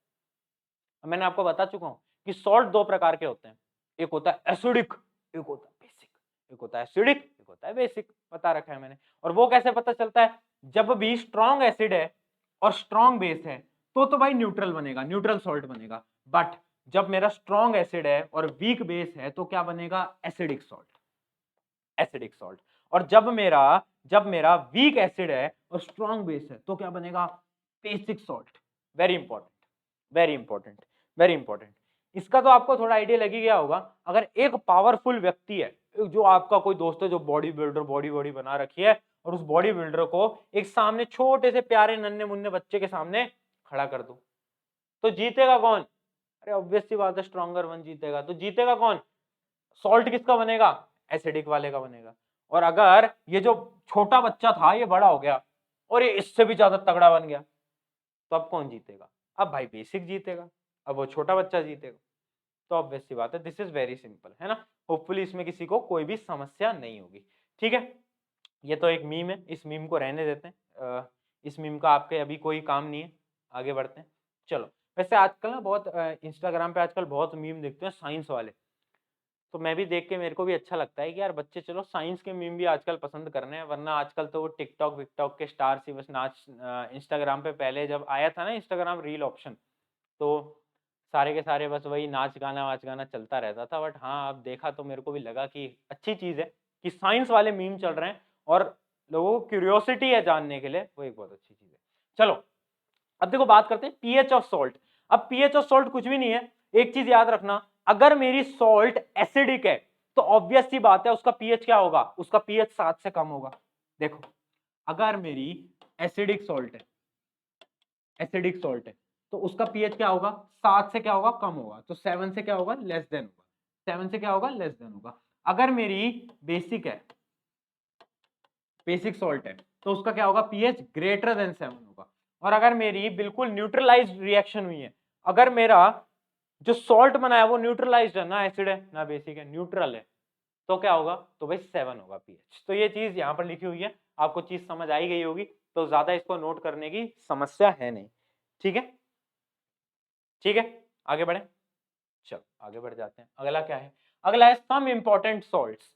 अब देखो, अब आ रहा है इस चैप्टर का सबसे इंपॉर्टेंट टॉपिक, जिसमें से क्वेश्चन आने की चांसेस, मतलब ये जो चार चीजें हैं ना, चार नहीं पांच, इनमें से आपका एक सवाल तो आएगा ही आएगा, मतलब वन क्वेश्चन तो श्योर, वन क्वेश्चन डन है, पक्की बात है। मतलब आपके इसमें 3 नंबर का या फिर 4 नंबर का, 5 नंबर का एक सवाल तो आएगा, पक्की बात है, फॉर श्योर है। और ये चीज मैं आपको गारंटी से बता रहा हूँ, ये टॉपिक बहुत ज्यादा इंपॉर्टेंट है। इस टॉपिक को प्लीज ढंग से देखना, क्योंकि one of the most important topic है, one of the most most most important topic है। ठीक है, ठीक है, करें शुरू, चलो। तो बात करते हैं कॉमन सॉल्ट की। कॉमन सॉल्ट क्या होता है? NaCl, जो हम घर में खाते हैं NaCl ही तो होता है। दूसरा क्या है? ब्लीचिंग पाउडर, अभी इसके बारे में लिखवाता हूं। अगला क्या है? Baking soda. अगला क्या है? Washing soda. अगला क्या है? पीओपी। पीओपी क्या होता है? पीओपी आपके घर में आपने सुना होगा, आपके पापा या मम्मी बात करते हो, पीओपी करा लेते हैं घर के अंदर, प्लास्टर ऑफ पेरिस, पीओपी लगती है घर के अंदर, आपने शायद सुना होगा। थोड़ा हार्ड मटेरियल होता है पीओपी, हाँ, तो बस वही वाली पीओपी। अब baking soda, washing soda, one of the most important, question आने के चांसेस बहुत ज्यादा है। ठीक है, तो सबसे पहले स्टार्ट करते हैं कॉमन सॉल्ट से। भैया क्या है कॉमन सॉल्ट? अरे घर में नमक खाते हो ना, उसके बारे में क्या बात करें भैया, उसकी रिएक्शन पढ़ लेते हैं कि कॉमन सॉल्ट कैसे फॉर्म होता है, कॉमन सॉल्ट की प्रॉपर्टीज क्या होती हैं, क्योंकि प्रॉपर्टीज बहुत इंपॉर्टेंट है। ठीक है, तो उसकी प्रॉपर्टीज पढ़ लेते हैं। चलो यार, आ जाओ आ जाओ आ जाओ आ जाओ, एक रिएक्शन भी पढ़ेंगे, जल्दी आ जाओ। कॉमन सॉल्ट, अब देखो, आपको पता है कॉमन सॉल्ट होता क्या है? NaCl। अब जो आपकी एनसीईआरटी के अंदर एक एक्टिविटी है, वो एक्टिविटी बहुत प्यारी है। देखो एक्टिविटी को थोड़ा सा जूम इन करता हूं और आपको दिखाता हूं। एक्टिविटी में क्या दे रखा है? एक्टिविटी में बोला है कि 2 रॉड लगा दी। देखो इसके अंदर क्या करा, बीकर के अंदर पानी डाला, बीकर के अंदर पानी डाला, पानी के अंदर मैंने क्या करा, पानी के अंदर मैंने NaCl डाला, मैंने क्या डाला? नमक डाला। मैंने पानी कर लिया, पानी के अंदर मैंने नमक डाला। उसके बाद मैंने 2 रॉड लगा दी, 2 रॉड लगा दी, आपने साइंस के अंदर पढ़ा होगा, 2 रॉड लगा दी, है ना? ये गई एक और ये गई 2 रॉड, ये एक है, ये दूसरी रॉड है, 2 रॉड लगा दी। एक है मेरा अनोड, एनोड, और एक है मेरा कैथोड, है ना? एक है मेरा एनोड, एक हो गया मेरा कैथोड। अब हुआ क्या, मैंने यार इस रॉड में इलेक्ट्रिसिटी पास कर दी, यहां पर मैंने बैटरी जोड़ दी, यहां पर मैंने बैटरी जोड़ दी। अब क्या हुआ? अब क्या हुआ? अरे इलेक्ट्रिसिटी आ रही है, आ रही है, आ रही है, आ रही है, आ रही है। जैसे इलेक्ट्रिसिटी आएगी तो ये जो NaCl है और जो H2O है वो ब्रेक डाउन होने लगेगा, ब्रेक डाउन होने लगेगा। ये जो पानी के अंदर आपने नमक मिला है, ये ब्रेक डाउन होने लगेगा, टूटने लगेगा, टूटने लगेगा। एनोड साइड पर अट्रैक्ट हो रहे होंगे, है ना? एनोड साइड पे क्या हो रहा होगा? अपनी नेगेटिव चीजें अट्रैक्ट हो रही होंगी, कैथोड पे पॉजिटिव चीजें अट्रैक्ट हो रही होंगी, इधर से इधर, इधर का इधर। और अगर आपने कुछ टाइम तक ये वाले रिएक्शन को चलने दिया, NaCl और H2O का ब्रेकडाउन होने दिया, तो पता क्या फॉर्म होगा? तो बताता हूं, तो पता क्या फॉर्म होगा? तो इस रिएक्शन से सबसे पहली जो चीज फॉर्म होगी वो होगी क्या? सबसे पहली जो चीज फॉर्म होगी वो क्या होगी? वो है हमारा NaOH, एक्वस। एक्वस का मतलब क्या है? पानी के अंदर मिला हुआ NaOH, ठीक है, सोडियम हाइड्रोक्साइड। दूसरी क्या चीज फॉर्म होगी? वो होगी क्लोरीन गैस, और तीसरी हाइड्रोजन गैस। और ये क्वेश्चन बहुत बार आया हुआ है कि यार अगर मैंने एक कैथोड एनोड को पानी के अंदर डाला और उस पानी के अंदर नमक मिला दिया। अच्छा, जब भी हम पानी के अंदर नमक मिलाते हैं तो उस सोल्यूशन को हम बोलते हैं क्या? Brine solution. क्या बोलते हैं? Brine solution. यहां पर लिखा भी हुआ है ब्राइन सोल्यूशन, ठीक है। ये क्या होता है? NaCl के अंदर वाटर मिलता है तो उसको हम ब्राइन सोल्यूशन बोलते हैं। तो डायरेक्ट क्वेश्चन में हुआ है, जब भी हम ब्राइन सोल्यूशन के अंदर रॉड डालते हैं और इलेक्ट्रोलाइसिस करते हैं, इलेक्ट्रोलाइसिस करते हैं, तो एक गैस रिलीज होती है जिससे कि अजीब सी स्मेल आती है। ऐसा क्यों होता है? तो उसका आंसर है क्योंकि उस गैस का नाम है क्लोरीन, और क्लोरीन से थोड़ी पंजेंट टाइप की स्मेल आती है। तो याद रखना, जब भी हमारा NaCl H2O से मिलता है तो NaOH बनाएगा, Cl2 बनाएगा, H2O। Very very very important, brine solution का ब्रेक डाउन की रिएक्शन है, and one of the most important reaction है। फटाफट से इसको नोट डाउन कर लो जब तक मैं पानी पी लेता हूं। चलो।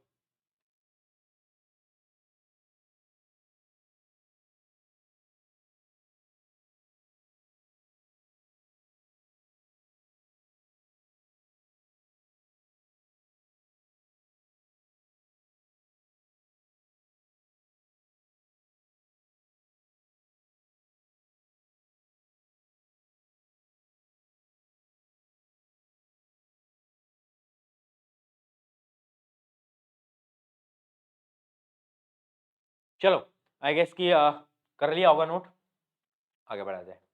अच्छा ये नोट्स वैसे आपको मिल जाएंगे, बट मैं तो आपको बोलता हूँ, प्रेफर मैं आपको हमेशा करता हूँ कि नोट्स साथ साथ में बनाना। अच्छा जितना हम पढ़ा रहे हैं वो एनसीईआरटी के लिए इनफ है, वो आपके बोर्ड्स के लिए इनफ है। उसके अलावा जो चीज आपको प्रैक्टिस करनी है मैं आपके लेक्चर के एंड में आपको बता रहा हूँ, ठीक है। आगे बात करते हैं किसकी, यूजेस ऑफ सोडियम हाइड्रोक्साइड। अब देखो वहां से फॉर्मेशन किसकी हुई, NaCl ब्राइन सोल्यूशन से फॉर्मेशन किसकी हुई, सोडियम हाइड्रोक्साइड NaOH बाहर आया।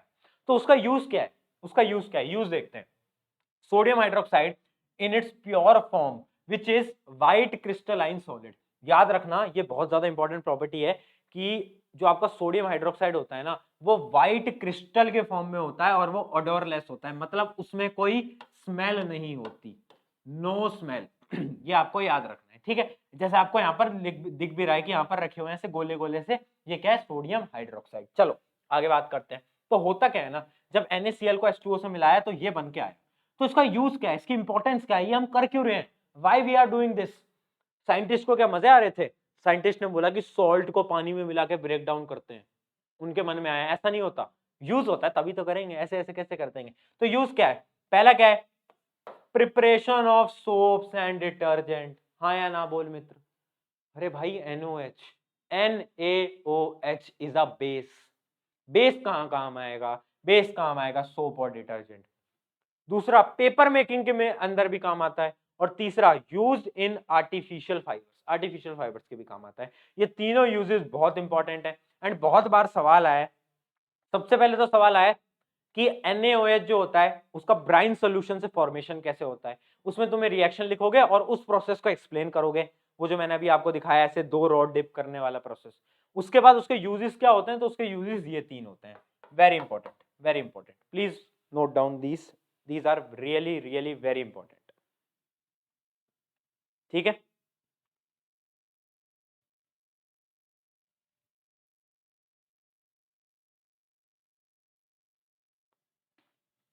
सही, सही, आगे बढ़े, चलो आगे चलते हैं। अगला क्या है, अगला क्या है हमारा, यूजेस ऑफ हाइड्रोजन। देखो अब सोडियम हाइड्रोक्साइड के साथ हाइड्रोजन भी बाहर आ रहा है, उसका क्या काम है, उसका काम क्या है, हाइड्रोजन गैस का क्या काम है, हाइड्रोजन तो वेरी इंपॉर्टेंट, हाइड्रोजन तो फ्यूल है, तो हाइड्रोजन कहां काम आता है, used as a fuel. Hydrogen gas is really very important. And आपको पता है आज से कुछ साल बाद ना हाइड्रोजन पे बहुत सारी चीजें चलने वाली हैं, हाइड्रोजन गैस का यूटिलाइजेशन देख रहे हैं जिससे कि हमारी गाड़ी वगैरह सब कुछ चल पाए। तो हाइड्रोजन इज द की। आगे आने वाली फ्यूचर में लोगों को ऐसा लगता है कि सोलर चलेगा, जो आपका सोलर टाइप का जो आजकल चलता है ना, कुछ गाड़ियां बन रही है जिसके अंदर सोलर पैनल ऊपर लग जाते हैं। बट टू बी ऑनेस्ट, जहां तक मुझे नॉलेज है, hydrogen is the key. Hydrogen fuel की तरह काम होने वाला है एंड बहुत ज्यादा, मतलब सारी चीजें हाइड्रोजन पे हो जाएंगी, पेट्रोल वेट्रोल सब चला जाएगा, ठीक है। चलो used as a fuel. Second क्या है, यूज्ड इन अ क्या, क्या भाई, एक मिनट एक मिनट एक minute, just a minute students, एक फोन बजने लग गया, एक कॉल आई है, जस्ट अ मिनट, फोन को थोड़ा सा साइलेंट कर लेते हैं, एक मिनट। चलो हो गया साइलेंट, हाँ। हाँ कहाँ थे हम, use as a fuel and use as a क्या, मार्गरीन, ठीक है, मार्गरीन। तीसरा क्या है, अमोनिया फॉर फर्टिलाइजर। अब ये जो H है, ये जो हाइड्रोजन है, ये क्या है ना, अमोनिया बनाने के भी काम आता है। अमोनिया, और अमोनिया किस में काम आता है, अमोनिया फर्टिलाइजर्स में काम आता है। तो अगर आपको 3 याद भी नहीं रहते, इसका मेजर यूज तो यही है, इसका मेजर यूज तो यही है। अगर आपको ये भी याद रहता है तो भी काम चल जाएगा, ठीक है। अब एक और चीज निकल रही थी, क्या, क्लोरीन। क्लोरीन क्या काम होती है, स्विमिंग करने जाते हो, आपके स्कूल में स्विमिंग पूल है, तो उनको क्लोरीन से साफ करा जाता है, आपको पता होगा। क्लोरीन डाला जाता है आपके वाटर के अंदर ताकि वो एकदम क्लीन हो जाए वाटर। उसके थोड़े हार्मफुल इफेक्ट भी होते हैं हमारी बॉडी पे, बट डाला जाता है ताकि आपका वाटर क्लीन हो पाए।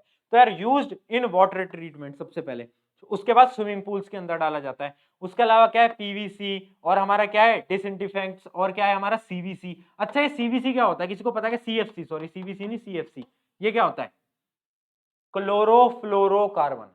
क्लोरोफ्लोरोकार्बन के भी काम आता है। और आगे क्या है, पेस्टिसाइड्स। तो जो क्लोरीन है ना एज अ गैस बहुत ज्यादा इंपॉर्टेंट है। क्लोरोफ्लोरोकार्बन किस किस को आता है, एक बार कमेंट में लिखना क्या चीज है, वैसे आपके सिलेबस के अंदर नहीं है, बट ऐसे आपसे पूछ रहा हूं कि CFC किस किस को पता है कि क्या क्या चीज है। तो होपफुली यहां तक सब कुछ क्लियर होता चल रहा होगा। अगर कोई भी डाउट है तो फटाफट से पूछ लो। आई होप कि यहाँ तक एकदम क्लियर चल रहा होगा। जो भी बच्चे फालतू की स्पैमिंग कर रहे हैं चैट के अंदर, उनसे बस मेरी एक विनती है, एक बार अपने घर वालों से, अपने माता पिता से पूछना कि वो आपकी एजुकेशन के लिए कितना पैसा लगा रहे हैं। उनसे एक बार पूछना कि वो कितनी मेहनत करते हैं। उनसे एक बार पूछना कि वो रात को कितनी लेट तक आते हैं घर पे, ज्यादा काम करते हैं, क्यों? ताकि आपकी पढ़ाई पूरी हो पाए, आपको इंटरनेट मिल पाए, आप इस इंटरनेट का यूज करके पढ़ाई की वीडियो देखो, ना कि स्पैमिंग करो, ना कि फालतू कमेंट लिखो। तो प्लीज यार, अभी समय, आई नो ये 10वीं कक्षा एक ऐसी कक्षा होती है जिसमें कि हमारे हॉर्मोन्स बहुत चार्ज अप होते हैं एंड हमें लग रहा होता है कि जो आता है हमें आता है, ये टीचर ये मास्टर थोड़ी ना कुछ है, ये तो सब फालतू है। तुम्हारे टाइम पे मैं भी ये करता था, बट मेरे को कोई समझाने वाला नहीं था। कुछ सालों बाद सेल्फ रियलाइजेशन होगा, जब जिंदगी के उस मोड़ पे होगे, तब तुम्हें होगा कि यार काश उस टाइम पर कर लिया होता, काश उस टाइम पर कर लिया होता। तो अभी भी समय, मर्जी तुम्हारी है। चलो, है ना, आगे बढ़ते हैं। क्या भाई, uses of hydrochloric acid, HCl का यूज। वैसे देखो HCl के यूजेस क्या होते हैं, HCl का कुछ यूजेस बता रहा हूं मैं। HCl एक तो क्लीनिंग स्टील, सबसे ज्यादा इंपॉर्टेंट HCl का यूज है कि भाई स्टील को साफ करने के काम आता है। स्टील जो होता है ना, उससे ना अगर उसमें कुछ आ जाता है, जंग वगैरह टाइप का कुछ, तो वो हटता नहीं है, तो उसमें HCl डालेंगे तो वो क्लीन हो जाता है। उसके अलावा अमोनियम क्लोराइड बनाने के काम आता है, और मेडिसिन और कॉस्मेटिक के काम आता है। अब ये जो यूजेस ऑफ ब्लीच है, इसको भी हटा दो, क्योंकि अभी हम ब्लीचिंग पाउडर के बारे में बात करेंगे, उसके बाद हमें पढ़ लेंगे। बट HCl के जो यूजेस हैं वो तो तुम्हें याद रहने चाहिए, cleaning steel, ammonium chloride, medicine और कॉस्मेटिक। चलो देखो, मैं आपको बताऊं, यूजेस का एक क्वेश्चन आ सकता है, बट बहुत छोटा आएगा, 1 या 2 नंबर का आएगा, ज्यादा नंबर का नहीं आएगा, ठीक है। चलो आगे बढ़ते हैं। आगे क्या है, ब्लीचिंग पाउडर। अब आ रहा है one of the most important topic of this chapter, bleaching powder क्या होता है। ब्लीचिंग पाउडर सबने देखा है, देखा है क्या? ब्लीचिंग पाउडर ऐसे पैकेट में आता है, ब्लीचिंग पाउडर करके, देखा है क्या किसी ने? ब्लीचिंग पाउडर करके आता है ना, डिसइंफिकेंट लिखा आता है ऊपर, आपने शायद देखा होगा आपके घरों में, आपकी मम्मी को पता होगा शायद। ठीक है, आगे बात करते हैं ब्लीचिंग पाउडर होता क्या है। तो ब्लीचिंग पाउडर का जो फॉर्मूला होता है ना, वो देख के डरना नहीं है किसी को भी, है ना, क्योंकि बहुत बच्चे डर जाते हैं देखकर। बहुत सिंपल फॉर्मूला है, calcium oxychloride, CaOCl2, calcium oxychloride. देखो, कैल्शियम क्लोराइड हमें पता है CaCl2, बट बीच में एक ऑक्सीजन आ जाता है, तो नाम क्या हो जाता है, कैल्शियम ऑक्सीक्लोराइड। तो ये आपको ये वाला फॉर्मूला याद रखना है। अच्छा, अगर क्वेश्चन आ जाए कि भाई फॉर्म कैसे होता है, फॉर्म कैसे होता है, एक चीज बता, ये जो है ना ब्लीचिंग पाउडर, ये बनता कैसे, तो आपको क्या बताना है। देख, कैल्शियम हाइड्रोक्साइड लो, CaOH2 लो, और क्लोरीन गैस करो, क्लोरीन गैस पास करो, क्लोरीन गैस पास करो। जैसे ही उसमें से क्लोरीन गैस पास होगी तो क्या होगा, CaOCl2 बनेगा और H2O बाहर आ जाएगा। H2O क्या होगा, H2O बाहर आ जाएगा। ठीक है, ये आपको समझ आया। अगर आपको ये समझ नहीं आता तो एक शॉर्ट एग्जांपल में समझना, ये क्या है, बेस, ये क्या है, बेस, और Cl2 क्या होता है, acidic in nature. Base plus acid क्या बनाते हैं, सॉल्ट प्लस वाटर। तो ऑब्वियस सी बात है, रिएक्शन कितनी सिंपल है। तो वो जो मैंने आपको पहले पढ़ाई थी ना चीजें, कि एसिड बेस क्या बनाते हैं, मेटल और एसिड क्या बनाता है, वो सारी चीजें यहाँ पर ऐसे काम आ रही है। तो अगर आपको रिएक्शन याद भी नहीं होती तो भी आप रिएक्शन बना सकते थे। COH2 plus Cl2 equals to CaOCl2 plus H2। बहुत इंपॉर्टेंट रिएक्शन है, ठीक है। आगे बढ़े, आगे बढ़े, चलो। तो अब देखो क्या लिखा है यहाँ पर कि इसका यूज क्या है, ये ब्लीचिंग पाउडर का यूज क्या है। It is use for bleaching cotton, सबसे ज्यादा इंपॉर्टेंट यूज, कि भाई कॉटन को ब्लीच करने के काम आता है। ये तो हमने बहुत जगहों पे पढ़ा होगा कि ब्लीचिंग कॉटन के काम आता है ब्लीचिंग पाउडर।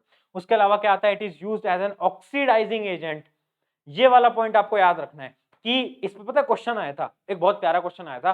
क्वेश्चन ये था कि मतलब आपको डायरेक्टली गिवन नहीं था कि ब्लीचिंग पाउडर, आपको गिवन था a substance that is used as a oxidizing agent in a chemical industry, और उसमें लिखना था कि ये सब्सटेंस कौन सा है। तो अगर आपको नहीं पता होता कि bleaching powder is oxidising agent in a chemical industry, आप नहीं कर पाते। तो इस टाइप का क्वेश्चन आता है कि कौन सा सब्सटेंस है जो कि ऑक्सीडाइजिंग एजेंट की तरह यूज करता है, और उसका फॉर्मूला लिखो। तो क्या होता है, ब्लीचिंग पाउडर CaOCl2। कैसे फॉर्म होता है, कैल्शियम हाइड्रोक्साइड, Cl2 निकलता है और ये दो चीजें बनती हैं। ठीक है, क्लियर है, क्लियर है। और लास्ट इसका पॉइंट है, it can be used as a disinfection of the water, but इसका कोई काम नहीं है, ये ज्यादा आपके काम नहीं आएगा। क्यों? क्योंकि यार ये इसलिए काम कर रहा है ऐसा क्योंकि इसके अंदर क्लोरीन का प्रेजेंस है। जिस भी ऑब्जेक्ट के अंदर, ऑब्जेक्ट नहीं सॉरी, मेटल के अंदर या फिर जिस भी कंपाउंड के अंदर क्लोरीन होगा तो वो पानी साफ करने के काम तो आएगा ही आएगा। क्लियर है? कोई डाउट, कोई समस्या ब्लीचिंग पाउडर में? चलो अब बात करेंगे बेकिंग सोडा और washing soda. Washing powder Nirma, washing powder Nirma, वो वाला नहीं, दूसरा। अब ना दो चीजें लिखता हूं, है ना, और मेरे को आप बताना। Na2CO3 NaHCO3, ठीक है?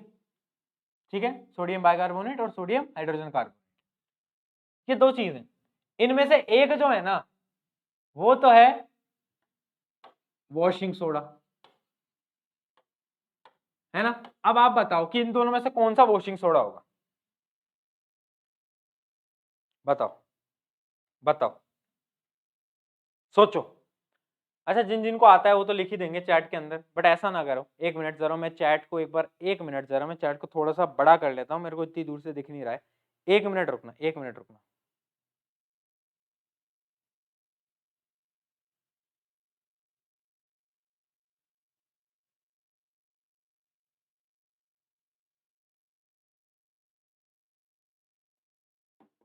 चलो देखो, एक क्या बोल रहा था मैं, एक तो है वॉशिंग सोडा और दूसरा एक है बेकिंग सोडा। अब आप बताओ कौन सा है?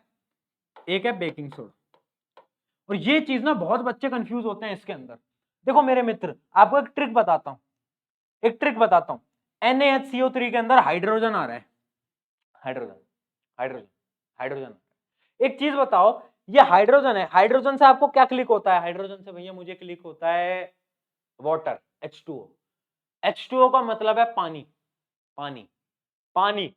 वॉशिंग के अंदर पानी का काम होता है, वॉशिंग के अंदर पानी का काम होता है। तो याद रखना भाई, जो H है ना वो वॉशिंग में मैच नहीं होगा कभी भी। उल्टी रिवर्स साइकोलॉजी से हमें गेम चलाना है। यहाँ पर याद करने का छोटा सा तरीका बता रहा हूं, वैसे मैं आपको मैच करूंगा तो ये होता है, ये होता है, बट मैं आपको एक ट्रिक बता रहा हूं। अगर आप कंफ्यूज हो कभी भी तो याद रखना है NaHCO3 हाइड्रोजन, हाइड्रोजन का काम होता है H2O में। H2O है वाटर। वाटर कहां यूज होता है? वाटर यूज होता है वॉशिंग वाले में। तो ऑब्वियस सी बात है कि भाई ये वाटर में तो जाएगा नहीं, कहां जाएगा? बेकिंग में, क्योंकि वाटर के पास तो ऑब्वियस सी बात है वॉशिंग है, वहां तो वॉशिंग ऑलरेडी है, तो उसे वाटर की क्या नीड? वाटर कहां जाएगा? बेकिंग में। एक ट्रिक है याद करने की अगर कंफ्यूज होते हो। दूसरा क्या बचता है? दूसरा अपना ये बचता है, तो ये कहां जाएगा? ये ऑब्वियस सी बात है, ये अपना वॉशिंग में जाएगा। क्यों? क्योंकि इसके अंदर कोई हाइड्रोजन ही नहीं है, नो हाइड्रोजन, नो हाइड्रोजन। तो एक ट्रिक बताइए मैंने आपको याद करनी है, बाकी आपके छोटे छोटे मेथड होंगे वो आप अपने अकॉर्डिंग कर सकते हो, बट कंफ्यूज नहीं होना। Na2CO3 is a washing, NaCO3 is a baking. इस बात को आपको याद रखना है, वेरी इंपॉर्टेंट। चलो तो अब पहला क्वेश्चन आता है कि जो बेकिंग सोडा होता है ना NaCO3, वो फॉर्म कैसे होता है? How does it form? And very important reaction, तो समझेंगे। सबसे पहले हम क्या करेंगे? सॉल्ट लेंगे, उसको पानी में मिलाएंगे, मतलब ब्राइन सोल्यूशन। याद आया? Brine solution, brine solution NaCl + H2O, brine solution. तो हमने क्या लिया? ब्राइन सोल्यूशन लिया। ब्राइन सोल्यूशन में से हमने क्या करा? अमोनिया को पास कराया NH3 और CO2 को पास कराया। याद रखना, ब्राइन सोल्यूशन में अमोनिया पास करानी है और CO2 पास करानी है, तो हमारा क्या बनेगा? NH4Cl plus NaHCO3। तो ये क्या बन के आ गया? ये हमारा बन के आ गया बेकिंग सोडा। ठीक है, घरों में बहुत जगह यूज होता होगा बेकिंग सोडा, जब आपको पकोड़े वकोड़े कुछ बनाने होते होंगे उस समय यूज होता है ना। I am not sure, but हाँ यूज होता तो है, मेरे घर में भी है ना, बट हाँ कहाँ यूज होता है उसका मेरे को इतना आइडिया नहीं है, बट हाँ होता है। चलो तो NaCl आप ये समझ गए कि कैसे फॉर्म होता है। ये रिएक्शन याद होनी चाहिए मित्रों, ऐसा नहीं है कि भैया ये सब याद करना है। हाँ याद करना है, और बहुत सिंपल तरीका है। ब्राइन सोल्यूशन, अमोनिया, CO2 मिलाया, क्या बन के आया? हाथ में आ गया बेकिंग सोडा। दूसरा क्या आ गया? NH4Cl। Very simple, very easy. अब एक चीज बता दो, अगला क्या है? अगर मैं मेरे बेकिंग सोडा को हीट करूं, गरम करूं, गरम करूं, गरम करूं, तो क्या होगा? तो क्या होगा? अगर मैं इसको हीट करूंगा तो ये जो है ना, ये बना देगा वॉशिंग सोडा Na2CO3 प्लस क्या बनाएगा? ये बनाएगा H2O प्लस CO2। याद रखना, याद रखना, very important. This two reactions are very important, and ये दो रिएक्शन तो हम मिस कर ही नहीं सकते। ये ऐसी रिएक्शन है जो हम नहीं छोड़ सकते। कौन सी? NaHCO3 को अगर मैं निकालूंगा तो क्या बनेगा? Na2CO3 plus H2O plus CO2। Very important, ठीक है, नोट हो गया, नोट हो गया। याद रखना है ये क्या है हमारा? Baking soda. कैसे फॉर्म हुआ? और अगर बेकिंग सोडा को हीट करूंगा तो वॉशिंग सोडा ऑटोमेटिकली आ जाएगा। इस प्रोसीजर को याद करना। अगर आप ढंग से आज की बातें सुन रहे हो, आपको आज के लेक्चर के बाद याद करने की जरूरत ही नहीं पड़ेगी चीजें, ये मेरी गारंटी है, ठीक है। चलो आगे चलते हैं। अच्छा, एक बार जोश मीटर लिख दो। जोश कैसा है भैया? जोश खत्म हो गया क्या? Tata bye bye goodbye हो गया? Tata bye bye goodbye हो गया? जोश बच रहा है? अभी तो बच रहा है भैया, अभी तो 100 लिख रहे हैं बच्चे, अभी तो जोश बच रहा है। कितना जोश है लिखो एक बार चैट सेक्शन के अंदर। सभी लिखेंगे? सभी लिखेंगे?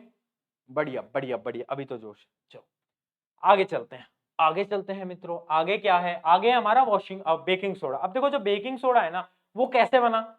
अच्छा, बेकिंग सोडा तो हमने पढ़ लिया कैसे बना, है ना। और बेकिंग सोडा से क्या बनता है हमारा? Washing soda. ये भी हमने पढ़ लिया हीट करने से। अब यूजेस पढ़ लेते हैं। बेकिंग सोडा के यूज क्या है? तो used as an antacid to treat acidity. आपने देखा होगा, पता नहीं आपके घर में करते हैं नहीं करते, मेरे घर में करते थे जब मैं छोटा होता था। मुझे इसलिए याद है, जब आपके हाथ पे कभी वो मधुमक्खी या कुछ ऐसा काटा है जिसके अंदर एसिड होता है, तो आपके हाथ पे ये बेकिंग सोडा लगाते थे। क्यों? क्योंकि ये बेकिंग सोडा जो होता है ना, वो बेस होता है और वो एसिडिटी को कम कर देता है। और बोलते भी है बेकिंग सोडा जो होता है वो इनो वगैरह के अंदर भी होता है, तो इनो खाते हैं तो एसिडिटी, पेट की जो एसिडिटी होती है, स्टमक एसिडिटी, वो कम हो जाती है। तो क्या होता है, इसके अंदर बेसिक नेचर है। तो याद रखना इसका जो नेचर है वो बेसिक है। भैया कहाँ काम आएगा ये? कहाँ काम आएगा? क्यों बता रहे हो हमें बेसिक है? हम क्या करेंगे जान के? अरे सुन मेरी बात, क्वेश्चन इस पे भी आया हुआ है। डायरेक्टली नाम नहीं दिया था बेकिंग सोडा, बोला था अब बेसिक मतलब क्या दिया था? एंट एसिड, बेसिकली दिया था antacid used to treat acidity in a stomach.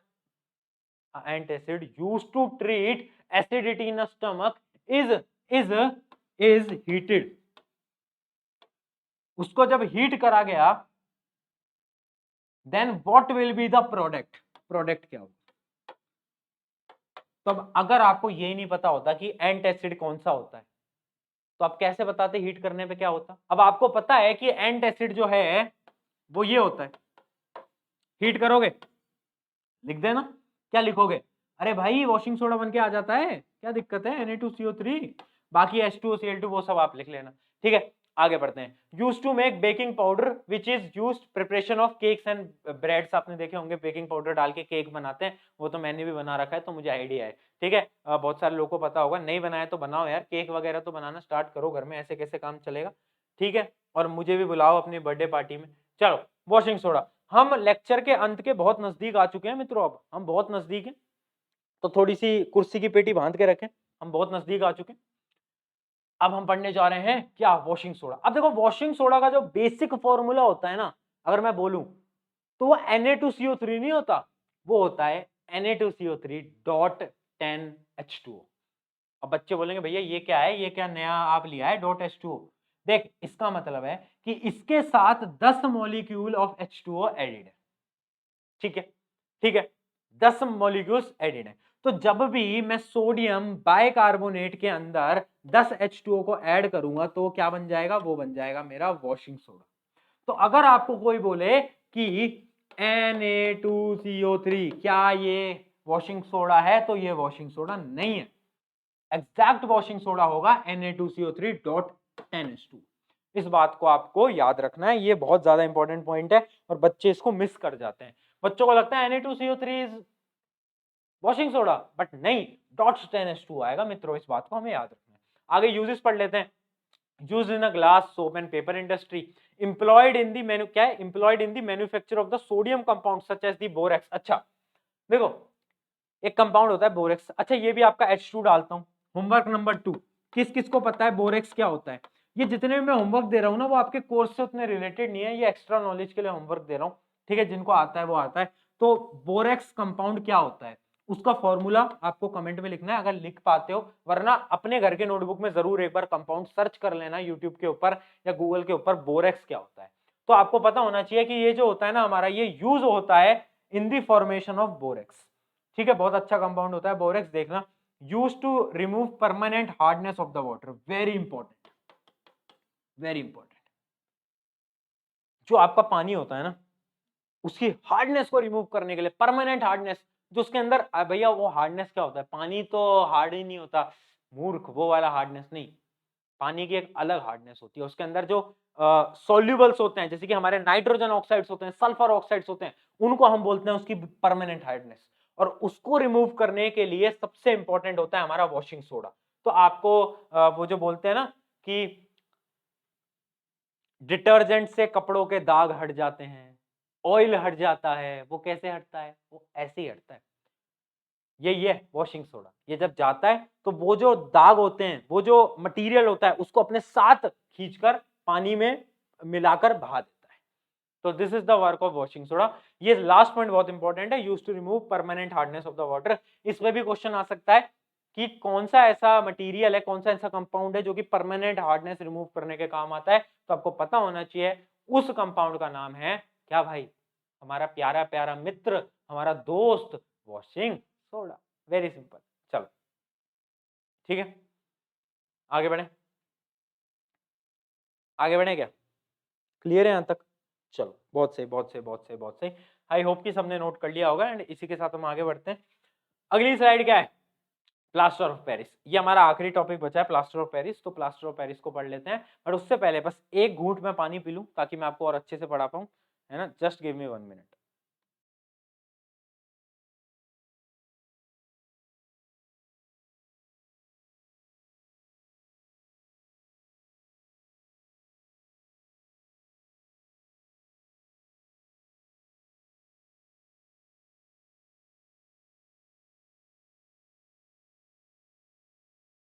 चलो कहां पर आ गए, प्लास्टर ऑफ पेरिस। अब देखो प्लास्टर ऑफ पेरिस क्या होता है, पीओपी। आपने देखा होगा आपके घरों की सीलिंग वॉल्स में पीओपी यूज होता है।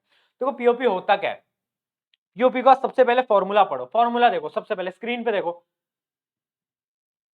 स्क्रीन पे देखो, CaSO4 dot half H2 dot half H2। Very important, very important, क्योंकि अगर ये हाफ H2 नहीं होता ना तो ये पीओपी नहीं होता। Dot half H2, this formula is really important. अब देखो मैं आपको बताता हूं इसका, अगर आपको नाम जानना है, पीओपी के इस फॉर्मूले का नाम जानना है, तो ये है कैल्शियम सल्फेट हेमीहाइड्रेट। हेमीहाइड्रेट का मतलब क्या है, हाफ H2, ठीक है, हेमीहाइड्रेट। अब देखो ये पीओपी बनता कैसे है, पीओपी बनता है जब हम जिप्सम को, या फिर गिप्सम बोलते हैं कुछ लोग, जिप्सम बोलते हैं कुछ लोग, तो जब हम गिप्सम को 373 केल्विन पे हीट करते हैं। ये वैल्यू भी बहुत इंपॉर्टेंट है। क्वेश्चन आता है हाउ पीओपी इज फॉर्म्ड, तो आपको पता होना चाहिए गिप्सम हम उठाते हैं, गिप्सम को हम उठाते हैं और उसको हम हीट करते हैं 373 डिग्री केल्विन पे। जब क्या होता है, जब उसको हीट करते हैं तो उसके वाटर मॉलिक्यूल्स कुछ निकलते हैं, एंड जो बच जाता है वो बचता है पीओपी, और उसका फाइनल फॉर्मूला बचता है COSO4 dot half H2। Very important, very important, ठीक है, ठीक है। प्लास्टर ऑफ पेरिस के बारे में आपके सिलेबस के अंदर इतना कुछ नहीं है, बस आपके बारे में यही है कि यार कैसे फॉर्म होता है, तो आपको पता होना चाहिए इसका फॉर्मूला, इसका नाम और इसकी फॉर्मेशन, और उसके बाद इसके यूजेस, बस इतना सा है। अब इसके यूजेस क्या है, it is used to fix gaps in the wall roofs, मतलब आपके जो दीवारों के अंदर वो हो जाते हैं ना छेद वगैरह, तो पीओपी डाल देते हैं, पीओपी अंदर स्टक हो जाता है और वो उसको फिल कर देता है। उसके अलावा यूज इन मेकिंग क्या है, सेवरल्स ऑर्नामेंट्स, आपने देखे होंगे मूर्तियां बनती हैं, स्टैचूज बनते हैं, वो पीओपी के बन रहे होते हैं। उसके अलावा क्या है, use in designing products for the fire protection system, तो फायर प्रोटेक्शन सिस्टम के भी प्रोडक्ट्स को डिजाइन करने के काम आता है, ठीक है। क्लियर है, क्लियर है मित्रों, क्लियर है? जल्दी बोले भाई, हाँ या ना बोले, हाँ या ना बोले, हाँ या ना बोले। चलिए आगे देखते हैं। अब आज का आखिरी टॉपिक, वाटर ऑफ क्रिस्टलाइजेशन। कुछ नहीं है, कुछ नहीं है, ये इतनी ऐसी चीज है ना जो कि बच्चों को आज तक समझ नहीं है। भैया what is water of crystallisation, स्कूलों में पढ़ाया नहीं जाता, और कभी कभार क्वेश्चन आ जाता है वाटर ऑफ क्रिस्टलाइजेशन, और लोगों को पता नहीं क्या होता है। तो बहुत सिंपल सी भाषा में समझाऊं, डेफिनेशन टर्म्स में नहीं समझाऊंगा, आसान टर्म्स में समझाऊंगा। देख बहुत सिंपल है, वाटर ऑफ क्रिस्टलाइजेशन का मतलब है, जैसे अभी हमने पीओपी पढ़ा, अच्छा ये पेन तो आपको दिख ही नहीं रहा होगा, एक मिनट, जैसे हमने पीओपी पढ़ा, ये तो इसके अंदर क्या हुआ, इसके अंदर ये वाटर के साथ एक फॉर्मेशन करता है, पानी के साथ ऐड होता है और क्रिस्टल की फॉर्म में आता है, सॉलिड फॉर्म में आता है। तो इसी प्रोसेस को बोलते हैं वाटर ऑफ क्रिस्टलाइजेशन। अगर मैं और छोटी डेफिनेशन बताऊं तो ये होता है कि जब हमारा crystal salts with water, crystal salts with water of crystallisation, मतलब जब भी हमारा कोई सॉल्ट जो है वो वाटर के साथ क्रिस्टल की फॉर्म में होता है। ये मेरा सॉल्ट है और इसमें मैंने अगर कुछ पानी मिला दिया तो वो क्रिस्टल की फॉर्म में हो गया, सॉलिड फॉर्म में हो गया, तो उस प्रोसेस को हम बोलते हैं वाटर ऑफ क्रिस्टलाइजेशन, जैसे कि पीओपी CaSO4.H2O। तो ये होता है क्रिस्टलाइजेशन। इसकी डेफिनेशन बहुत गंदी है, समझ भी नहीं आती। देखो, the water of crystallisation means having a constant range of molecules existing in 1 unit of salt. जबकि अगर मैं बोलूं तो आप इसकी वो वाली डेफिनेशन लिख के आना जो मैं आपको समझा रहा हूं, वो ज्यादा बेस्ट रहेगी। अगर आप याद कर सकते हो वेल एंड गुड है, बट याद नहीं कर सकते तो वो वाली डेफिनेशन लिख के आना कि ऐसे जो क्रिस्टल फॉर्मेट में रह सकते हैं वाटर के मॉलिक्यूल के साथ, वो क्या होता है, वाटर ऑफ क्रिस्टलाइजेशन। ये चीज आपको समझ आनी चाहिए, ठीक है? क्लियर है? क्लियर है? Different names of the water crystallisation are, मतलब वाटर ऑफ क्रिस्टलाइजेशन के और भी नाम है, जैसे कि क्या है, क्रिस्टलाइजेशन वाटर, या तो वाटर ऑफ हाइड्रेशन, ये भी बोलते हैं, वाटर ऑफ हाइड्रेशन भी इसका नाम है। तो अगर क्वेश्चन आता है, वैसे ना के बराबर चांसेस आने की, बट आता है तो आपको ये पता होना चाहिए, ठीक है? क्लियर है? क्लियर है भाई? किसी का कोई डाउट बताएं, किसी का कोई डाउट? जल्दी बोलें भाई, किसी का कोई भी समस्या, किसी का कोई भी डाउट, बोलो बोलो बोलो बोलो बोलो। बढ़िया। तो इसी के साथ बड़ा ही सुख में मैं आपको कहना चाहता हूं, खत्म, tata bye bye goodbye. इसी के साथ ये चैप्टर हुआ समाप्त। अब क्या चैप्टर पूरी तरीके से समाप्त है? नहीं नहीं नहीं नहीं, मेरी बात सुन, मेरी बात सुन लो, मेरी बात सुन। देखो, सबसे पहले तो आपको इसके बाद एनसीईआरटी पढ़ने की जरूरत नहीं आने वाली, अगर आपने ये सारी चीजें नोट करी हैं। आपको एनसीईआरटी से एक दो चीजें पढ़नी है। सबसे पहली चीज, आपके एनसीईआरटी के अंदर जो एक्सरसाइज होती है, मतलब वो वाली एक्सरसाइज नहीं, जो एक्टिविटी वाली होती है, एक्टिविटी जो होती है, बीच बीच में एक्टिविटीज होती है ना, एक्टिविटी, वो एक्टिविटी वैसे मैंने यहां पर कवर करा दी है, बट सारी एक्टिविटीज कवर नहीं हुई है, एक दो मिसिंग है, तो वो एक्टिविटीज आपको ऊपर ऊपर से देख लेनी है, जितनी भी एक्टिविटीज आपकी एनसीईआरटी के अंदर है, ठीक है? आपको वो देख लेनी है। अगर आप चाहते हो कि एक्टिविटीज के ऊपर मैं एक सेशन लूं तो आप मुझे कमेंट में जरूर बताना, ठीक है? पहले बट एक बार आप देखना, अगर आपको समझ आता है वेल एंड गुड। अगर आप चाहते हो कि मैं ही एक सेशन ले लूं सारी एक्टिविटीज पे, जैसे पिछले चैप्टर में करा था, तो आप मुझे बता देना। दूसरा काम क्या करना है? दूसरा काम आपको सबसे पहले हमारी क्या करना है, प्रैक्टिस बुकलेट उठानी है। प्रैक्टिस बुकलेट के नीचे लिंक है, प्रैक्टिस बुक उठानी है जो कि फ्री ऑफ कॉस्ट है, और उसमें एमसीक्यू करने हैं, असर्शन रीजनिंग करनी है, और उसके बाद केस बेस्ड क्वेश्चन कर लेंगे, ठीक है? जैसे ही ये सब हो जाता है तो उसके बाद आपको पीवाईक्यू की एक हमारी बुकलेट है, उससे पीवाईक्यू कर लेने। जितना मैंने पढ़ाया वो आपके पूरे बोर्ड एग्जामिनेशन के लिए इनफ है, बट फिर भी आपको प्रैक्टिस करना बहुत इंपॉर्टेंट है। अगर आप आज प्रैक्टिस नहीं करोगे मेरे मित्रों, आप भूल जाओगे। इसलिए आप देखना, एमसीक्यू कर लो, असर्शन रीजनिंग, केस बेस्ड और पीवाईक्यू, ये चीजें आपको करनी है, ठीक है? इसी के साथ हमारा चैप्टर खत्म होता है। अब एंडिंग में मेरे को बस इतना बता दो, एंडिंग में मेरे को बस इतना बता दो कि अब जोश लेवल कैसा है, क्या जोश लेवल गया क्या, या फिर है, और कौन कौन है जो कि अभी तक टिके हैं और शुरू से आए थे, 1.5 घंटे से बैठे हैं यहाँ पर, कौन है वो जो है? तुम भाई बहुत अच्छा कर रहे हो और तुम लोगों से आगे निकल रहे हो। ये वो लोग हैं जो आज तुम पे ताना मारते रहते होंगे कि घर में बैठा रहता है, खेलने नहीं आता, बाहर कुछ नहीं कर रहा, क्या कर रहा है ये। जिस दिन तुम्हारा रिजल्ट आएगा उस दिन सब शांत हो जाएंगे, सब शांत हो जाएंगे। करो मेहनत यार, लगे रहो यार, दिन रात लगा दो अपनी, और दिखा दो कि भाई जिसको तुम कहते थे ना कि घर से बाहर नहीं आता, क्या कर रहा है, अभी तो बोर्ड में बहुत टाइम है, देख ऐसे 98 लाई जाती है, देख। दिखाना है ना उनको, दिखा देंगे, दिखा देंगे यार। शुक्रिया एवरीवन। मेरा नाम है प्रशांत, मैं आप सभी का अपना प्रशांत भैया। यहाँ पर लेक्चर से लेकर, नोट्स से लेकर, बुकलेट से लेकर, पीवाईक्यू बुकलेट से लेकर, हर एक चीज हम फ्री में देते हैं। हमने आज तक एक भी चीज के पैसे नहीं लिए और ना आगे हम ले रहे होंगे। सैंपल पेपर भी आ रहे हैं इसके बाद, एंड वो भी फ्री ऑफ कॉस्ट में आ रहे हैं। तो ये शायद मेरी तरफ से एक पहल है, एक रेवोल्यूशन की पहल है कि अगर हम एक कंटेंट से लेकर 100 कंटेंट तक फ्री में दे पाएँ बच्चों को, क्योंकि मेरे टाइम पे मुझे ऐसा नहीं मिला एंड उस चक्कर में मैंने बहुत चीज़ें फेस करी। आज एक ऐसा ऑर्गेनाइज़ेशन मैं बिल्ड कर रहा हूँ, जो कि ऑर्गेनाइज़ेशन बच्चों की मदद कर रहा है। हमारे यहाँ पर जितने भी लोग काम करते हैं ना, वो जो आपका ये जो पीपीटी कंटेंट बनाते हैं, वो लोग ऐसे हैं ना जो कि बस इतना पूछते हैं कि सर आज क्या करना है? आज का काम क्या है ये बताओ। ऑब्वियस सी बात है, मैं उन्हें सैलरी देता हूँ बट उनका मेन मोटिव है स्टूडेंट्स के लिए काम करना, जो कि मुझे दिखता है। हम सब एक कॉमन मोटिव पे हैं। अगर आपको ये कॉमन मोटिव पसंद आए, तो चैनल सब्सक्राइब कर सकते हो तो मुझे अच्छा लगेगा। अगर नहीं कर सकते, अपने एक मित्र के साथ वीडियो को शेयर कर देना, इस सेशन को शेयर कर देना एंड इंस्टाग्राम की लिंक होगी डिस्क्रिप्शन में। ये है मेरी इंस्टाग्राम आईडी prashant_KIRAT।